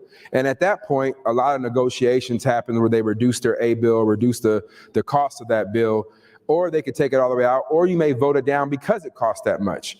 But at the committee level, I think it's important that we put out, Senator. Thank you, good bills. Thank you, Mr. President. Senator Duncan, you are recognized, and this is your 3rd opportunity. Thank you, Mr. President. And thank you to Senator Wayne for, I think, that discussion. That's a little bit of what I was talking about earlier with regard to the nuance that goes into these bills. And so I do appreciate that clarification. I do still stand opposed to LB 77 and specifically AM 640. As I've stated before, one of my largest concerns is oftentimes safety. But in addition to that, it's exactly that disproportionate impact that we've heard Senator Wayne and others talk about. Because the bill has that expanded definition of prohibited person, in addition to the fact that, as I've talked about ad nauseum, it also creates that new misdemeanor crime, I still have concerns that there will be a disproportionate impact. And so I still maintain that concern. One thing I wanted to talk about, though, briefly, because it's frankly almost a little fun for me or interesting to go into the history of these things, is I've received a number of emails from people encouraging me to read the Second Amendment, right? So they say, go look at the Second Amendment. It's clear, it's simple, we know what it means, we should be able to carry firearms. Some people yesterday talked about you can't read words in a law or in an amendment and assume they don't have meaning. And as we've talked about before as well, it says, the Second Amendment says, a well-regulated militia being necessary to the security of a free state, the right of the people to keep and bear arms shall not be infringed.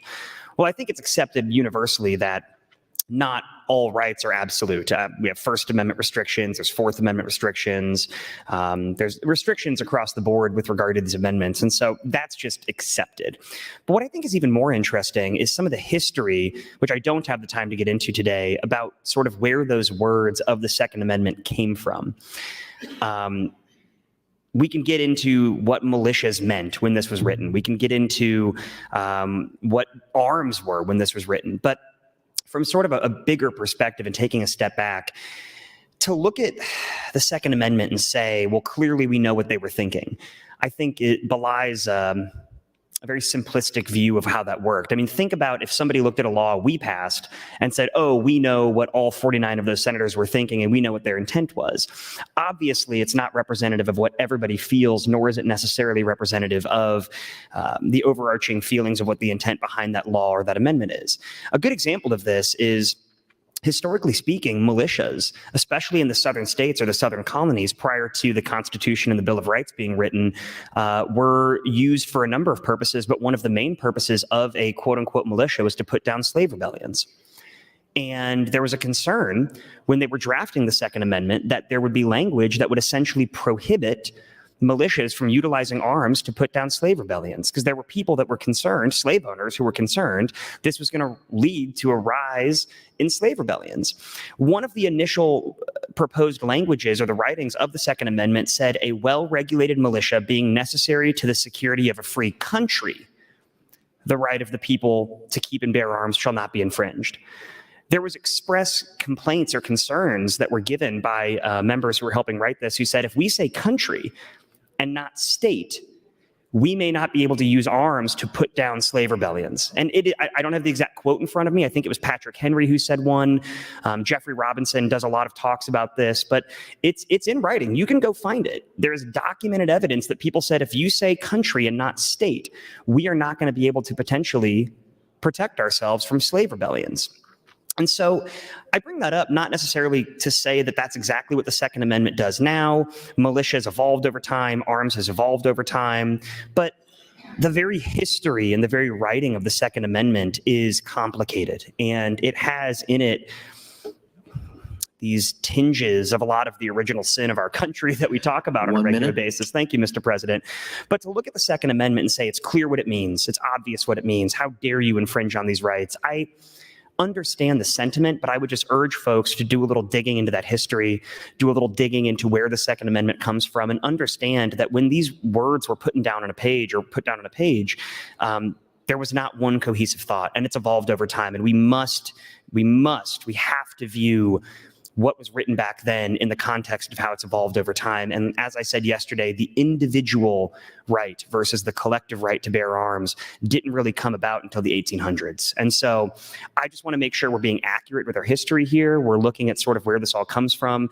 Again, it's very complicated, but I'd encourage you to do a little more research into that and understand where those Second Amendment rights come from. Thank you, Mr. President. Senator Day, you're recognized to speak. Thank you, Mr. President. Good afternoon, colleagues. I just wanted to mention, I appreciate Senator Wayne's comments about the nuance in debate on these issues, because I agree there is a lot of nuance in any of the issues we discuss. People are raised and brought up in they have different life experiences. Yes, there is always nuance to these types of conversations. But I don't necessarily agree with the idea that we cannot talk about the proliferation of guns as a reason to oppose LB 77, even with the amendment 640, particularly because we have data that shows us that the issues with firearms that we have in the United States are a distinctly and uniquely American problem. There is a reason for that.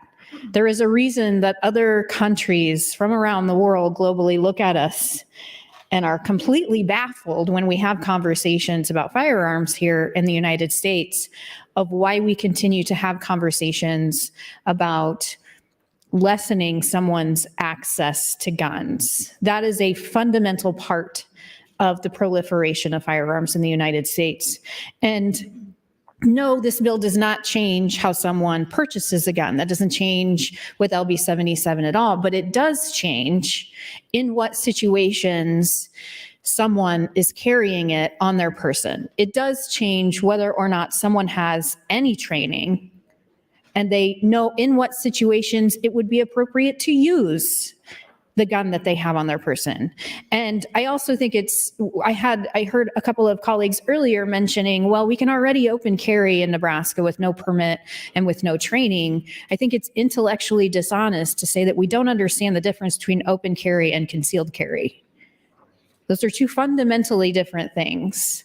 We are not talking about changing someone's ability to purchase a gun, background checks, and all of that, but we are talking about allowing more people to carry a gun that is hidden on their person in any situations, in any public place where it's not limited by the establishment, with zero training. That's what we're talking about. That is a fundamental piece to the proliferation of firearms in the United States that makes mass shootings and the fact that the leading cause of death for children in this country is firearms. We know that. We have the data. I just wanted to talk about, there's an article here from the BBC that just came out a couple of weeks ago in February that specifically talks about how the United States has a very unique problem with gun violence. Gun violence is a fixture in American life, but the issue is a highly political one, pitting gun control advocates against sectors of the population fiercely protective of their right to bear arms. We've looked into some of the numbers behind firearms in the U.S. There have already been more than 70 mass shootings across the U.S. so far this year, with California experiencing 2 of the most high profile in January this year. Figures from the Gun Violence Archive, a nonprofit research database, shows that the number of mass shootings has gone up significantly in recent years. In each of the last 3 years, there have been more than 600 mass shootings, almost 2 a day on average. While the U.S. does not have a single definition for mass shootings, the Gun Violence Archive defines a mass shooting as an incident in which 4 or more people are injured or killed. Their figure includes shootings that happen both in homes and in public places. The deadliest such attack in Las Vegas of 2017 killed more than 50 people and left 500 wounded. The vast majority of mass shootings, however, leave fewer than 10 people dead. According to the U.S. Centers, thank you, Mr. President. According to the U.S. Centers for Disease Control and Prevention, a total of 45,222 people died from gun-related injuries of all causes during 2020, the last year for which complete data is available. In 2020, more than 19,000 of the deaths were homicides, according to the CDC. This is the point that I wanted to make here. The data also shows nearly 53 people are killed each day by a firearm in the U.S. That's a significantly larger proportion of homicides than is the case in Canada, Australia, England, and Wales, and many other countries. So there's a graph here that talks about the international comparison of gun-related killings as a percentage of all homicides. In the UK, it's 4%, Australia 13%, Canada 37%. In the US, it's 79%. 79% Time, Senator. Thank you, Mr. President. Senator Raybold, you are recognized to speak, and this is your third opportunity. Thank you, Mr. President. I just want to say thank you to all my colleagues here today for the dialogue that we're having, that our fellow Nebraskans are hearing. And I just want to say thank you very much for the respectful way we are discussing a really critical issue that impacts public safety. And as you know, public safety is our number one responsibility as legislatures. I know very well as a county commissioner and a city council member, we work hand in hand with law enforcement to protect our community. We have a tight bond. We listen to their concerns. We respect their concerns. And I want to say, Senator Wayne, I respect you highly, and I'm grateful for the perspective and the input and feedback you bring. You know, if only all responsible gun owners would get a background check. But the reality is, I'm quoting from Annals of Internal Medicine, Firearm-Related Injury and Death in the United States. They're saying a call to action from the nation's leading physicians and public health professional organizations. They talk about background checks. Approximately 40%, and I said this statistic yesterday and I wanted to get it right, approximately 40% of firearm transfers take place through means other than licensed dealers. As a result, an estimated 6.6 million firearms are sold or transferred annually. This report came out in 2019. 6.6 million firearms are done with no background check. No background check. And it's those loopholes that we need to address and close. But again, going back to the statistics, when you loosen up some requirements, reasonable, common sense gun safety requirements, things like this happen. The other thing, I think, Senator Slama, you had mentioned sanctuary cities, and it's very interesting. On February 15th of this year, the Oregon Appeals Court strikes down the dangerous Second Amendment sanctuary ordinance that undermines public safety laws. It was a first-of-a-kind decision. It sets an important precedent for similar laws all throughout the country. And I think in the ruling, they really talk about the sheriffs, the constitutional sheriffs movement that wants to be able to say, you know, we're not going to enforce the laws. Well, you know, public safety, we don't get to pick and choose the laws we want to enforce that we're sworn to uphold and practice. And so this is a good sign that they're not permitting that type of practice to go on. And I'm pretty sure this will be taking place in other communities. The last thing, and I know I'll continue this as we go forward, I know that we will be talking about extreme risk protective orders. We know they're effective. 19 states in the United States have adopted them. How do we know they're effective? Again, statistics, data. Real data. 1 out of 10. Researchers estimate that a suicide is averted in approximately 1 in 10 gun removal cases brought under Connecticut's extreme risk protection law. In Indiana, 7.5%. Indiana saw a 7.5% reduction in its firearm suicide rate in the 10 years following the enactment of their extreme risk protective order. In 56% of mass shootings, the shooter exhibited dangerous warning signs before the shooting.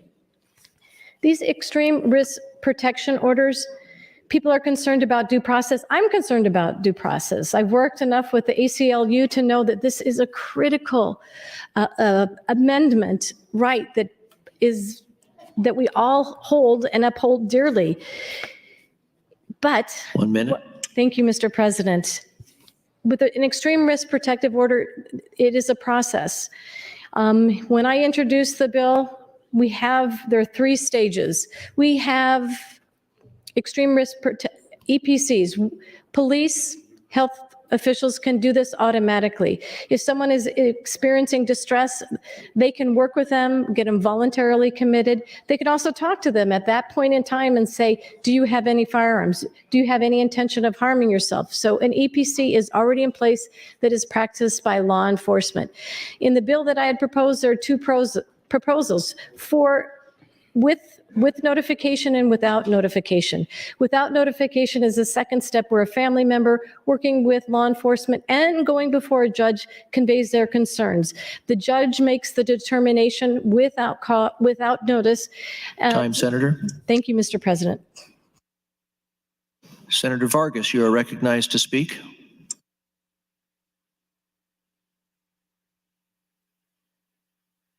I don't see Senator Vargas. Senator Von Gillern, you are recognized to speak. Thank you, Mr. President. I want to continue some thoughts that I began in my earlier testimony. I was talking at that point about particularly about having a weapon in a vehicle, and some of the laws are very unusual around that. They're very restrictive. Again, I want to remind people we're not necessarily talking. This is not the Old West. We're not talking about cowboys walking around with guns on their hips, which actually would be an open carry situation, which is completely legal in the state of Nebraska. But I also don't think we're talking about thousands and thousands of individuals walking around with concealed weapons should 77 pass. Again, I think the interesting thing about many laws is that the law-abiding individuals sometimes suffer from the laws more than those that are trying to break the law. So again, if you had a weapon in the console of your car and you were pulled over and you failed to notify a law enforcement officer, that is a violation. That is a concealed weapon. And so again, Senator Wayne spoke to that earlier. If it was in the glove compartment, if it was under the seat of your car, all of those are violations. There was a change in the law a number of years ago that said if you have a gun in a case and it's in the vehicle, if you're transporting it from one place to another, that's an exception. But there are literally hundreds and hundreds of laws written around guns and the means by which we can carry them legally and things that make the use of them illegal. Gun laws are made for law-abiding citizens. Criminals don't care what the law says. If you use a gun in the means of committing a crime, obviously that is a crime in itself. There was a comment made earlier about the fact that states and areas with the least restrictive gun laws have the most crime. Well, my pushback to that is the fact that the state of Illinois, and in particular the city of Chicago, have some of the most stringent gun laws in the United States, but yet the murder rate in Chicago has been between 600 and 800 people for the past 3 years. Every one of those murders was by definition, committed by a criminal in possession of a gun, of a weapon. So I stand opposed to the concept that more laws makes for less crime. It just doesn't work that way, unfortunately. I wish it did. We would make a law and people would abide by it, and that would be the end of the discussion, and that would be a great place to be. But unfortunately, that's not where our society is. One thing I didn't have a chance to share earlier is that one of my own motivations for having a concealed carry permit is that my daughter at one point was being stalked by a young man. He was sending photos to her, texting photos to her, actually of a bullet with her name written on it. And again, that was a young person that was unbalanced. Thankfully, he never moved forward on any of his threats, but it led me to do anything that I needed to do to be able to protect my daughter and protect my family. And that was one of the motivations for me pursuing a concealed carry permit, was to protect my family. I've been in situations where my wife and I have traveled in different places, and knowing that I have a means of defending myself, and more importantly, defending her and other innocent people is very comforting. And one thing I want to convey is I think most people that I know that have a concealed carry permit and obviously would be able to carry without a permit should 77 pass, just about everybody that I know in that situation would defend anybody in this room. Politics goes aside, beliefs goes aside, all of that goes aside. If there is an attack, if there's something going on that would harm 1 minute. others. Thank you, Mr. President.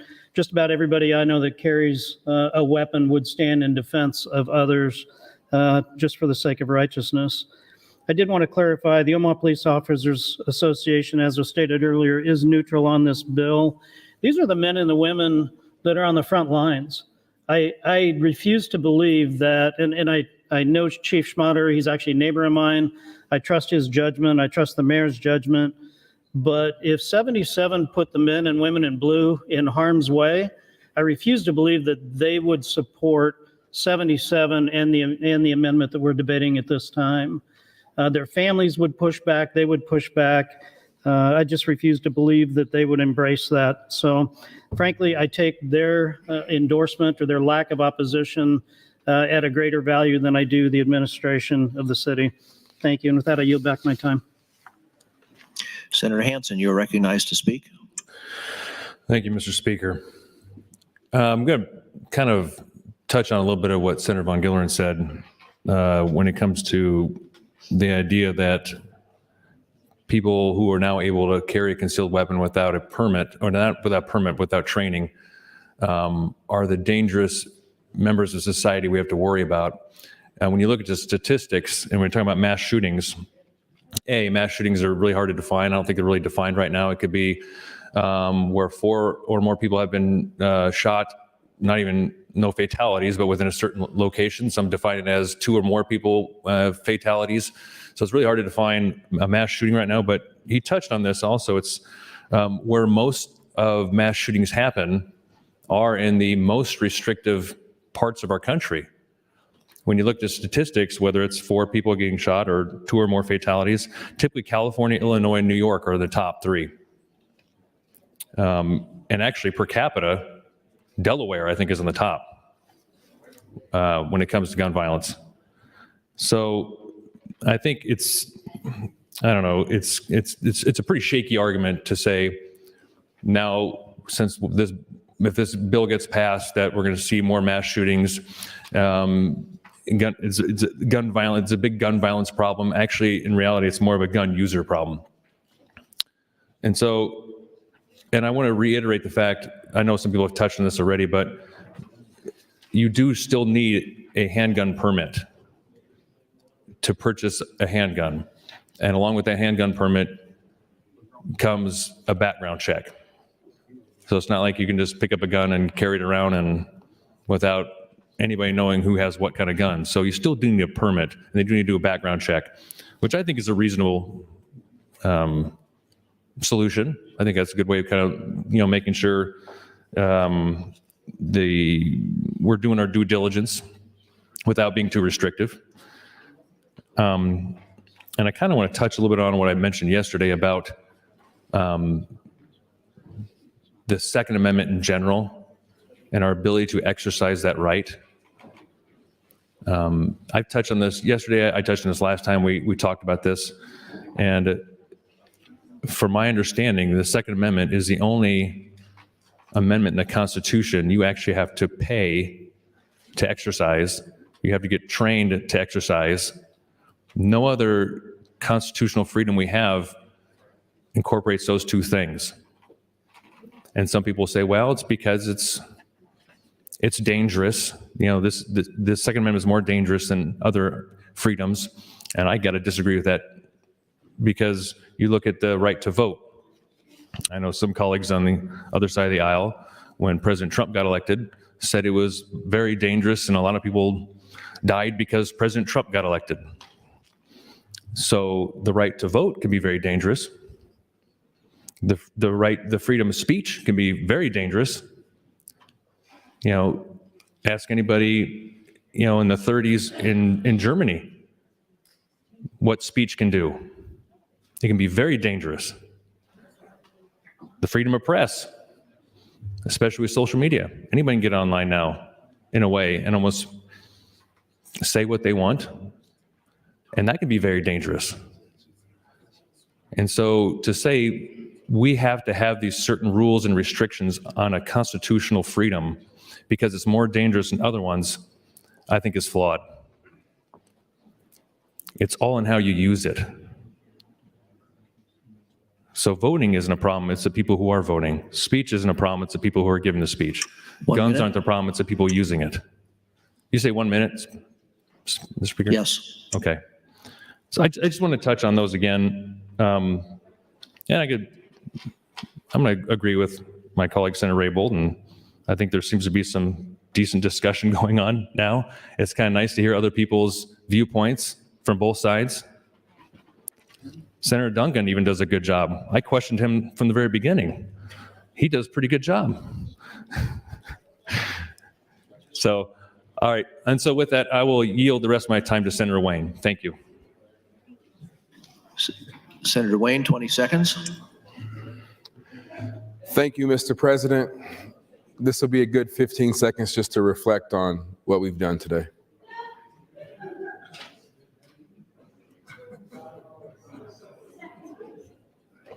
Thank you, Mr. President. Senator John Kavanaugh, you are recognized to speak. Thank you, Mr. President. That's a tough act to follow. We are getting close to the end of at least today.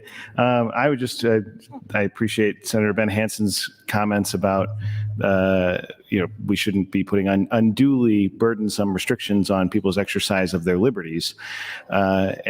So the Constitution, the Bill of Rights in particular is what we're talking about here, has sets out rights as they pertain against how the government can restrict conduct. And so we have people sometimes conflate those sorts of things and say, freedom of speech is under attack in this country because if I say something offensive, that somebody else is going to criticize me for it. And, I might lose customers in my business or something like that. That's not a violation of the First Amendment. That is, you exercise your First Amendment right to express whatever opinion you expressed, and then you pay the price for it. As long as the government is not involved in that retaliation against you, that is not a violation of the First Amendment. That is just the natural result of saying something offensive. And so that's an important distinction. The Constitution pertains to how the government interacts with people. And we can put reasonable restrictions. We do put reasonable restrictions on conduct. The classic, of course, and I don't know if anybody's brought this up, is yelling fire in a crowded theater. The Supreme Court has held that restrictions of speech in that sort of way is appropriate. And so the Supreme Court has previously held that reasonable restrictions on the use and possession of firearms is appropriate. And the conversation we're having here is not about whether or not we can impose this type of restriction. It's pretty clear that we can keep this restriction that is on the books if we don't pass LB 77.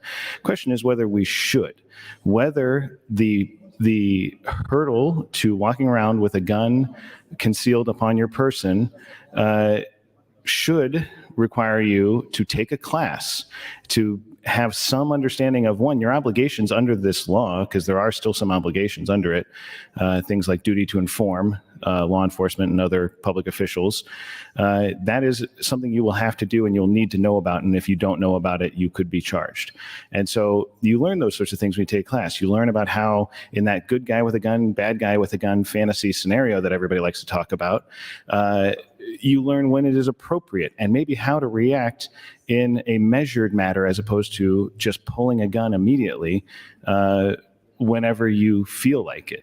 So there is reasonable things that are in the statute currently that people have to do, and that's the conversation is about whether we should take away that requirement that people have some form of education and discipline and some sort of understanding about their obligations when they're walking around with a gun.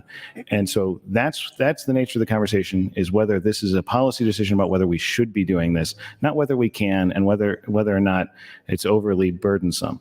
And again, to the fee, I pointed out the last time this came up, we do require people to exercise their freedom of assembly. Sometimes they have to get a permit for a parade or for a rally if it's in a public place. And so that is something certainly we do, has use a cost or put associated cost with an exercise of that privilege under the Constitution. And I have said previously that if this bill were only about the cost, we would have no problem. 1 minute. Thank you, Mr. President. We could eliminate the cost for CCW permits applications and make a fund to make the class available or whatever, something along those lines. That is something we could do if that was the only concern that everybody had, which it's not. So that's not what this conversation is about. The conversation is about whether or not we think people should be walking around with concealed weapons without any kind of education or background information, so that whether people understand what their obligations are, whether people understand what's appropriate behavior. And so that's the conversation. We can certainly solve the money part of it if we wanted to do that, but nobody seems to want to do that. I think we're probably getting close to the end here. I guess if Senator Wayne wants another 15 seconds, I would yield him 15 seconds. How much time do I have, Mr. President? Mr. President, do I have 15 seconds? 2 seconds. 2 seconds. Thank you. Senator Decay, you are recognized to speak. Thank you, Mr. President. I concur with the comments that Senator Wayne had a little bit ago, but I do also agree with what Senator Hansen talked about before that. And I apologize if I missed this. I was out of the room for 15, 20 minutes, but one of the things we've been talking about concealed carry, we've been talking about constitutional carry. And when we talk about concealed carry, I don't know if it's been mentioned before or not, but about 1 out of every 40 murders that take place, according to the data that I've received from 2019, about 1 out of every 40 murders involves a concealed carry permit. The point is, people with concealed carries aren't actually worried about having a card in their pocket or having a piece of paper to verify that they have a concealed carry. So those arguments against constitutional carry, being concealed, being safer, doesn't carry a lot of water with me. It proves that constitutional carry, it gives innocent people the chance to protect themselves, and concealed carry isn't going to be the total answer for where we're at. So with that, I do support LB 77, and I would yield the rest of my time to Senator Slama. Senator Slama, 3 minutes, 20 seconds. Thank you, Mr. President. And thank you, Senator Decay. I appreciate the time. I wanted to briefly respond to Senator Raybould's report on the Oregon State Court of Appeals ruling. It was a ruling that came down last month, midway through February, that overturned a Second Amendment sanctuary county status. And I just want to be clear about what the ramifications are for that, because I think there were a lot of kind of ghosts pulled out of closets there in terms of what that ruling meant. This is an Oregon State Court of Appeals ruling. It is not binding on anybody outside of Oregon. And if anybody remembers, Oregon is one of the most liberal states in the country. So of course, their Court of Appeals, which is likely just as liberal, is going to work to overturn Second Amendment sanctuary status. So again, an Oregon State Court of Appeals ruling has no bearing on what we do in Nebraska, no bearing on what we do in any other state in the country outside of Oregon, and it's not even a ruling from their highest court. So we'll stay tuned on that. And to follow up on Senator Von Gilleren's comments, I thought he made some really wonderful comments there. And I can personally attest, as a concealed carry holder, I know we spar a lot on the floor, and someone asked on Twitter with Senator Kavanaugh standing up for me why I don't stand up for women more on the mic. I wouldn't hesitate to defend anybody on this floor right now if the time arose. At the end of the day, we spar back and forth, but in matters of concealed carry and self-defense, I would be there for each and every one of you. And we've talked a bit about good guys with guns, and some have claimed they're a myth. We've provided a lot of examples as to, yes, they actually exist. One example that hasn't been raised yet was perhaps the most notable one from last year. On July 19th in Indiana, 22-year-old Elijah Dickin in Greenwood Park Mall in Greenwood, Indiana, stopped a gunman armed with a rifle who had opened fire in a food court. 1 minute. In 15 seconds, he landed 8 shots on target from 30 to 40 yards away. That is outstanding marksmanship by somebody who is legally concealed carrying a firearm in a constitutional carry state. So in that occasion, yes, absolutely, a good guy with a gun saved countless lives. In 15 seconds, the perpetrator was able to kill 3 people, and the good guy with a gun stopped far more fatalities from happening that day. Thank you, Mr. President. Senator Sanders, you are recognized to speak. Thank you, Mr. President. I give my support to Senator Brewer's LB 77 and AM 640, and I yield the rest of my time to Senator Von Gilleren. Senator Von Gilleren, 4 minutes 40. Thank you, Senator Sanders. I just wanted to continue on a few thoughts that I was sharing prior. I think, again, and I want to thank Senator Slama for affirming the statement I made earlier about legal gun owners and our willingness to defend others should that situation ever arise. And I think there's certainly a mindset around that that's pretty universal. One of the things that really has not been talked about a lot is obviously crimes are committed by criminals by definition, and the fact that gun laws are made for the law abiding. I've mentioned that several times. One of the bills that I have proposed is actually, it's not related to 77, but it's actually related to getting to the core of the issue, and that is growing character and integrity, particularly within our young people, and that's LB 805. 805 would provide school access for federally chartered patriotic organizations, many of whom actually teach gun safety, but more than that, more importantly than that, they teach character building and integrity in our young people. And I think that's important. I think that's an important factor that our youth, that they understand the value of life, that they understand the responsibility of a weapon, that they understand the responsibility of carrying a device that could actually cause harm to another individual, that they understand the responsibility of defending one another, and just the weight of all of those. So the different organizations that are noted are Big Brothers and Big Sisters of America, the Boy Scouts of America, Boys and Girls Clubs of America, the Future Farmers of America, Girl Scouts of the United States of America, and even Little League Baseball. And if you or your kids have ever been involved in any of those organizations, you know that they leave better than they came, that they leave learning how to care for one another, how to become more responsible citizens. The graduates of those organizations are desirable for employees within companies and organizations, not only in Nebraska, but across the nation, and they're known to be some of our finest citizens. So I think this conversation obviously is about guns. It's obviously, the topic is permitless concealed carry. I understand that. I don't want to waver too far off, but I do want to bring to everyone's attention that these two issues are so integral to one another.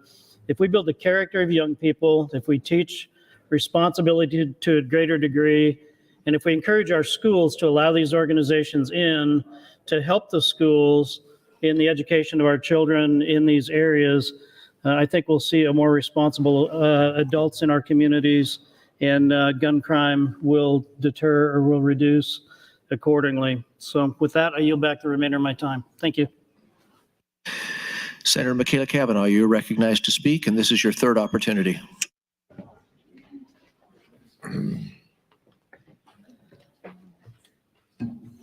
Sorry, I didn't realize that I was in the queue. I actually, if Senator Raybould, would you like some time? Okay. All right. Well, then I probably will just end my time today by saying that great debate, everyone, and look forward to talking about it some more tomorrow. I hope that maybe some people heard my offer on creating a scholarship cash fund for how we can solve for this issue of the training piece, which seems to be kind of a sticking point of the training costs money and it's a barrier, and let's eliminate that barrier, but keep the training. That's where I'm at. So thank you. Oh, and the city of Omaha and the Omaha police oppose this. So Even though I'm not 100% happy with how the city of Omaha has been conducting business of late, I do feel like when it comes to public safety that this is something that I should take into consideration, so I will. And I'll yield the remainder of my time to the chair. Thank you. Senator Slama, you're recognized to speak. Thank you, Mr. President. As we come to an end on debate today, just a really quick, I know we've got a lot of freshmen on the floor and sometimes this happens. If you have extra time when you're done speaking, you don't have to yield back to the chair like our rules. It's not like the federal level where that's required. State level, you don't have to do that. So please don't worry about it. I would like to close my time on the mic today by finishing up the op-ed written by a sheriff in my district, Pawnee County Sheriff Brendan Lang, who does a fantastic job in the southwestern part of my district with a very, very understaffed office, thanks in part to the regulations and laws that we've imposed that more or less took into account solely urban interests and not necessarily rural ones. And with our debate on LB 77, we've been focusing almost always on urban interests without really reflecting upon how this could impact our rural communities, which I think the impact would be overwhelmingly positive. Sheriff Lang continues to write in his op-ed, the sheriff's office owns 2 AR-15s between all our deputies and myself. We also allow deputies to carry personally owned rifles as long as the deputy qualifies yearly with them. If legislation or executive orders are passed as discussed by the candidates prior to the election, there will be only those 2 department-owned guns. Sorry, got lost in my lines there. That means you have 50% odds that when the quote feces hits the fan, the person you call will be equipped to handle the situation. The rest of us will be bringing a pistol to a rifle fight should the worst happen. I don't like those odds. I would also wholeheartedly welcome any competent citizen to stand with us and assist in such a situation, just like we saw in Sutherland Springs, Texas. That was another good guy with a gun situation that was previously referenced on the mic for this debate. Law enforcement has always used rifles. The Texas Rangers used them. Frank Hammer used one against Bonnie and Clyde. The LA shootout caused nearly every agency nationwide to adopt patrol rifles. Many small agencies use personally owned rifles because budgets don't allow for the agency to purchase and keep them up. I can tell you that the cheap, quote, bargain basement department rifles that we have would be considered junk by most gun owners and pale in comparison to the reliability and accuracy of the privately owned rifles our deputies have or had. When bad things happen and you call 911, what you are doing, whether you are pro or anti-gun, is calling for a man or a woman with a firearm to come and solve your problem or save your bacon. I believe that everyone on the planet has a God-given right to own whatever defensive weapon they want or can afford. I can assure you that sanctuary resolution or not, no one will forfeit these rights in my jurisdiction while I hold this office. You have my word on that. So this is an op-ed written by Sheriff Lang. And when we're talking about the difference between open carrying and concealed carrying in rural Nebraska, oftentimes we're talking about whether or not the farmer is wearing a jacket or not. And again, this is a very typical thing of you carry a gun with you when you're out in the country, just in case there's coyotes on your land, other predatory animals that could compromise your safety or the safety of your well-being. Entirely legal to do so. However, as soon as you put on a coat or a jacket over such a firearm, you are in the state of Nebraska committing a crime. So when we're talking about rural Nebraska, this bill would do worlds of good, probably wouldn't make much of a difference as to how our day-to-day operations are going. I can't recall a case in rural Nebraska of a sheriff deputy busting someone for, thank you, Mr. President, for improperly carrying a concealed weapon. Guns are very common in rural Nebraska, and as Senator Bosselman referenced earlier on the mic today, with training, with comfort around these weapons, really we don't see that kind of misconduct happen. So I'm very comfortable in supporting LB 77, along with AM 640, and in supporting my law enforcement officers in doing so. Thank you, Mr. President. Senator Mosier, you are recognized to speak. Thank you, Mr. President. Well, I think we've gotten off on some tangents in the discussion of this bill.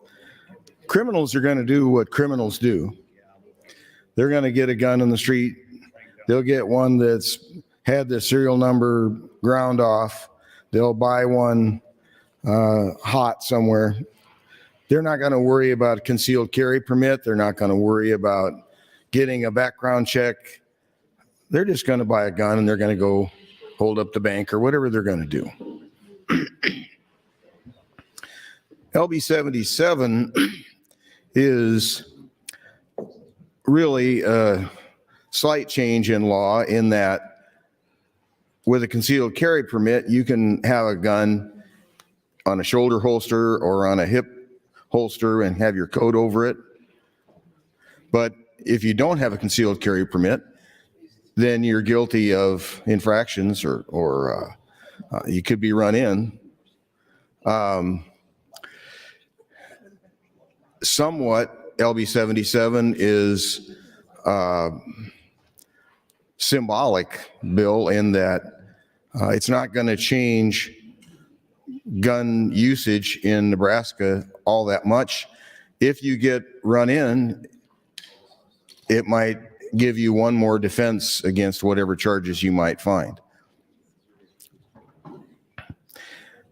I think some of the law enforcement objections to this bill are because when they pull somebody over and they find a gun in the car, they want to find a reason to run them in. You know, they want to search the car and see what they can find, and it gives them probable cause. And so if they could, if the person in the car had a permit to carry concealed, they could have it under the seat, they could have it in the glove box, have it in their pocket. But real criminals aren't going to mess around with little details about whether or not they've got a permit. They're going to get their gun on the black market and they're going to go out and hold up a bank or whatever they're going to do. This isn't about that. Senator Bosselman had some good points. If you've got a weapon in the home, secure the thing. Don't leave it lay around. Don't, put it on top of the nightstand or, under the mattress. Put it somewhere your kids can't get hold of it and take it to show their friends. Because their friends are going to be all excited to see a weapon. And up until they shoot one or the other, it's all in fun. But, don't leave weapons laying around. Whether you've got a concealed carry permit or whether you don't, don't leave weapons lay around. They're just not to be messed with. Just not to be messed with. So I really am encouraged by Senator Brewer for bringing this bill forward. And, I'm hoping as we're probably 2/3 of the way or so through our debate on this, that we can get it to the end and vote it up or down and move on to some other important issues we've got to work on. Thank you. Mr. Clerk. Thank you, Mr. President. Amendments to be printed. Senator Salama to LB 25. Have notice of committee hearings from the Judiciary Committee. Name add Senator Michaela Cavanaugh to 316. Senator Hughes to 563. Michaela Cavanaugh to 615. Senator Hughes to 647. Senator Lippincott to LR 50. Finally, Mr. President, priority motion, Senator Ballard would move to adjourn until Friday, March 3rd, 2023 at 9:00 a.m. You've heard the motion to adjourn. All those in favor say aye. Opposed? We are adjourned.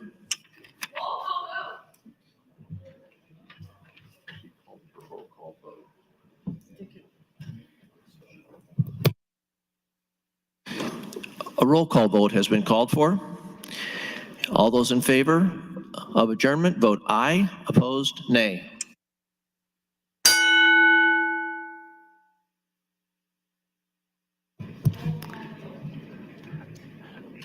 Senator Aguilar. Voting yes. Senator Albright. Voting yes. Senator Arch. Yes. Voting yes. Senator Armendariz. Senator Ballard. Yes. Voting yes. Senator Blood. Senator Bostar. Senator Bostelman. Voting yes, Senator Brandt. Voting yes, Senator Brewer. Voting yes, Senator Breezy. Voting yes, Senator John Kavanaugh. Voting yes, Senator Michaela Kavanaugh. Voting no, Senator Clements. Senator Conrad. Senator Day. Voting yes, Senator DeBoer. Yes. Voting yes, Senator DeKay. Yes. Voting yes, Senator Dorn. Senator Dover. Yes. Voting yes, Senator Dungan. Yes. Voting yes, Senator Erdman. Yes. Voting yes, Senator Frederickson. Yes. Voting yes, Senator Geist. Senator Halloran. Senator Hansen. Senator Hardin. Yes. Voting yes, Senator Holdcroft. Yes. Voting yes, Senator Hughes. Yes. Voting yes, Senator Hunt. Senator Ibach. Senator Jacobson. Senator Kauth. Jacobson, yes. Senator Jacobson voting yes. Senator Kauth. Senator Linehan. Yes. Voting yes. Senator Lippincott. Yes. Voting yes. Senator Lowe. Senator McDonald. Yes. Voting yes. Senator McKinney. Senator Moser. Yes. Voting yes. Senator Merman. Senator Raybold. Voting yes. Senator Reapy. Senator Sanders. Senator Slama. Voting yes. Senator Vargas. Senator Von Gillern. Yes. Voting yes. Senator Walls. Senator Wayne. Senator Wishart. Vote is 27 ayes, 1 nay, Mr. President. Motion passes. We are adjourned.